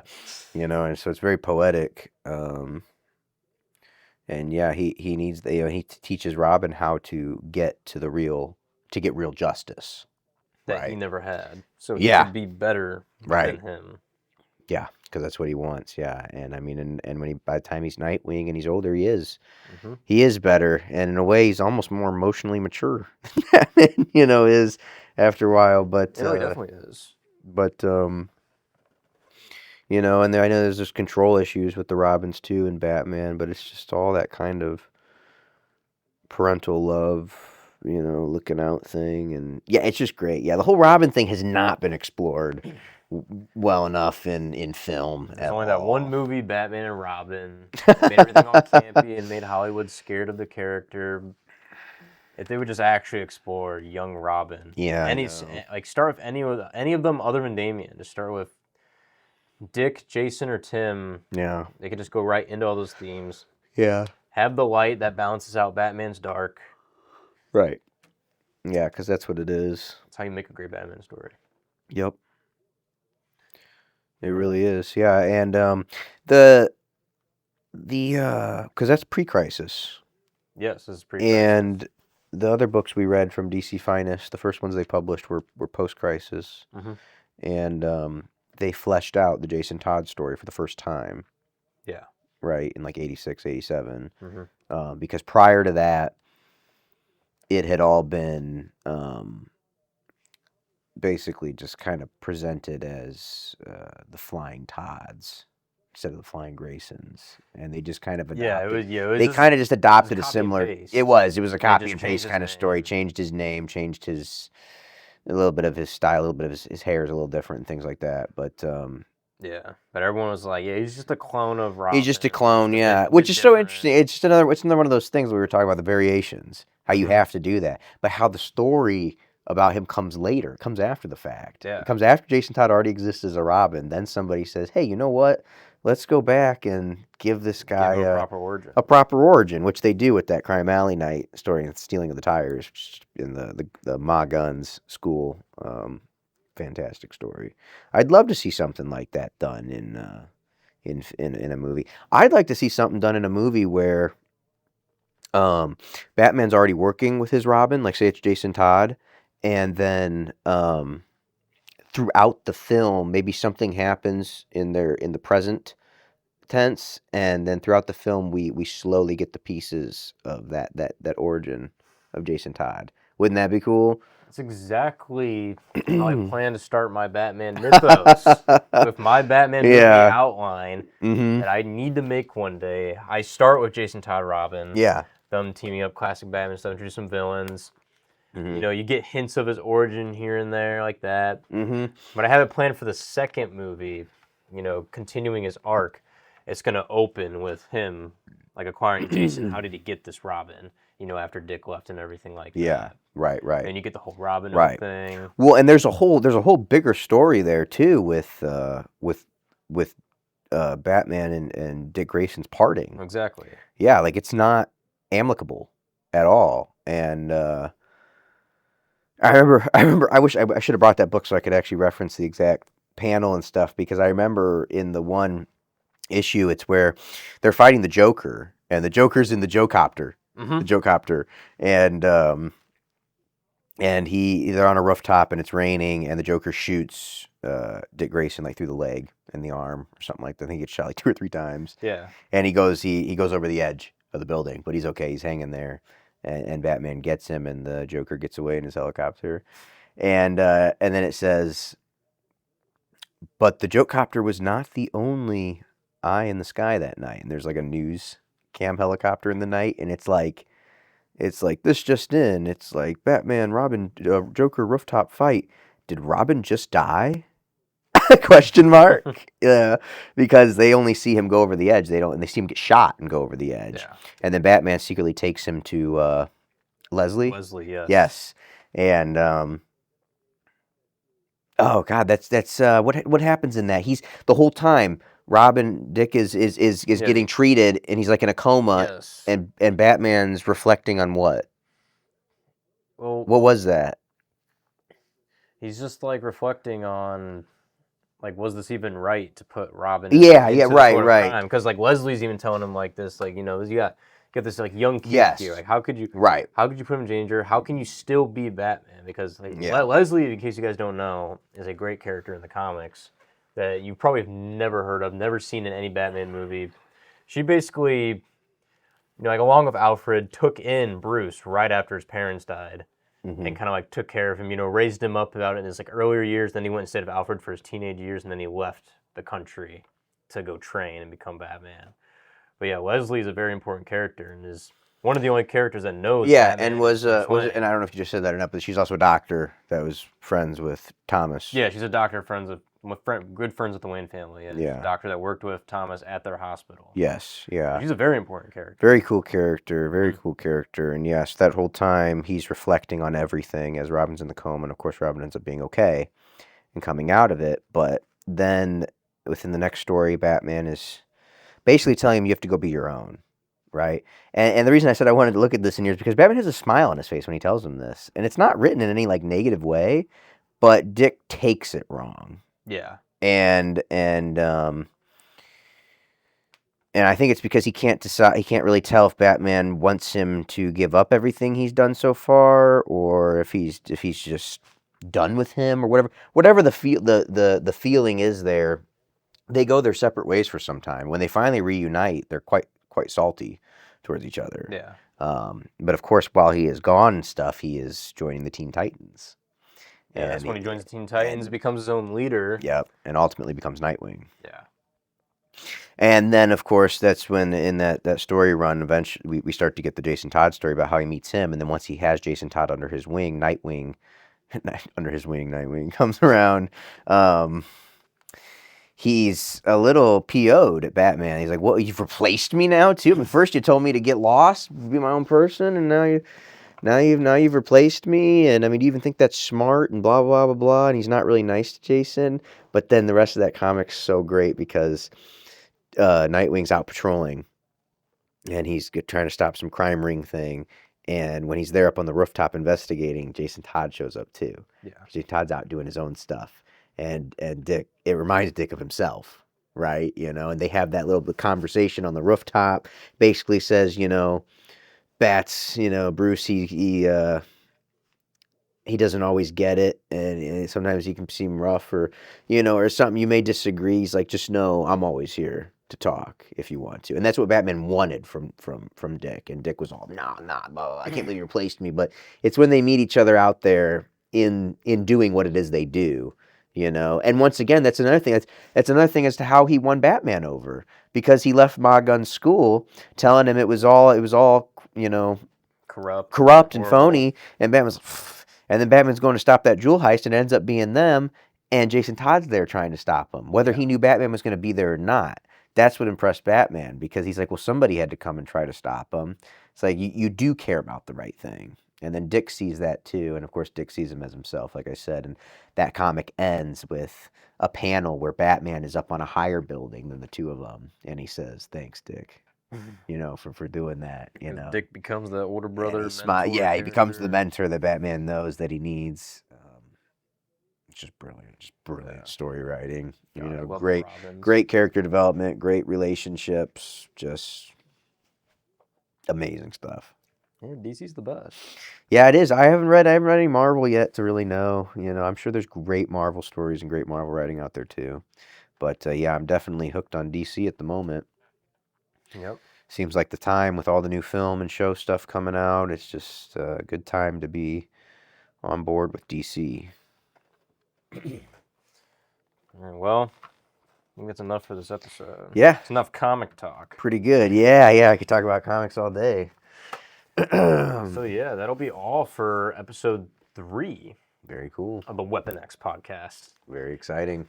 Hopefully, next episode, Ethan will be much better and be able to join us, and we'll continue our MCU marathon, other trivia games, get some more video game love in there. As of right now, it's Max Goodman, my brother Garrett Goodman, signing off. Later.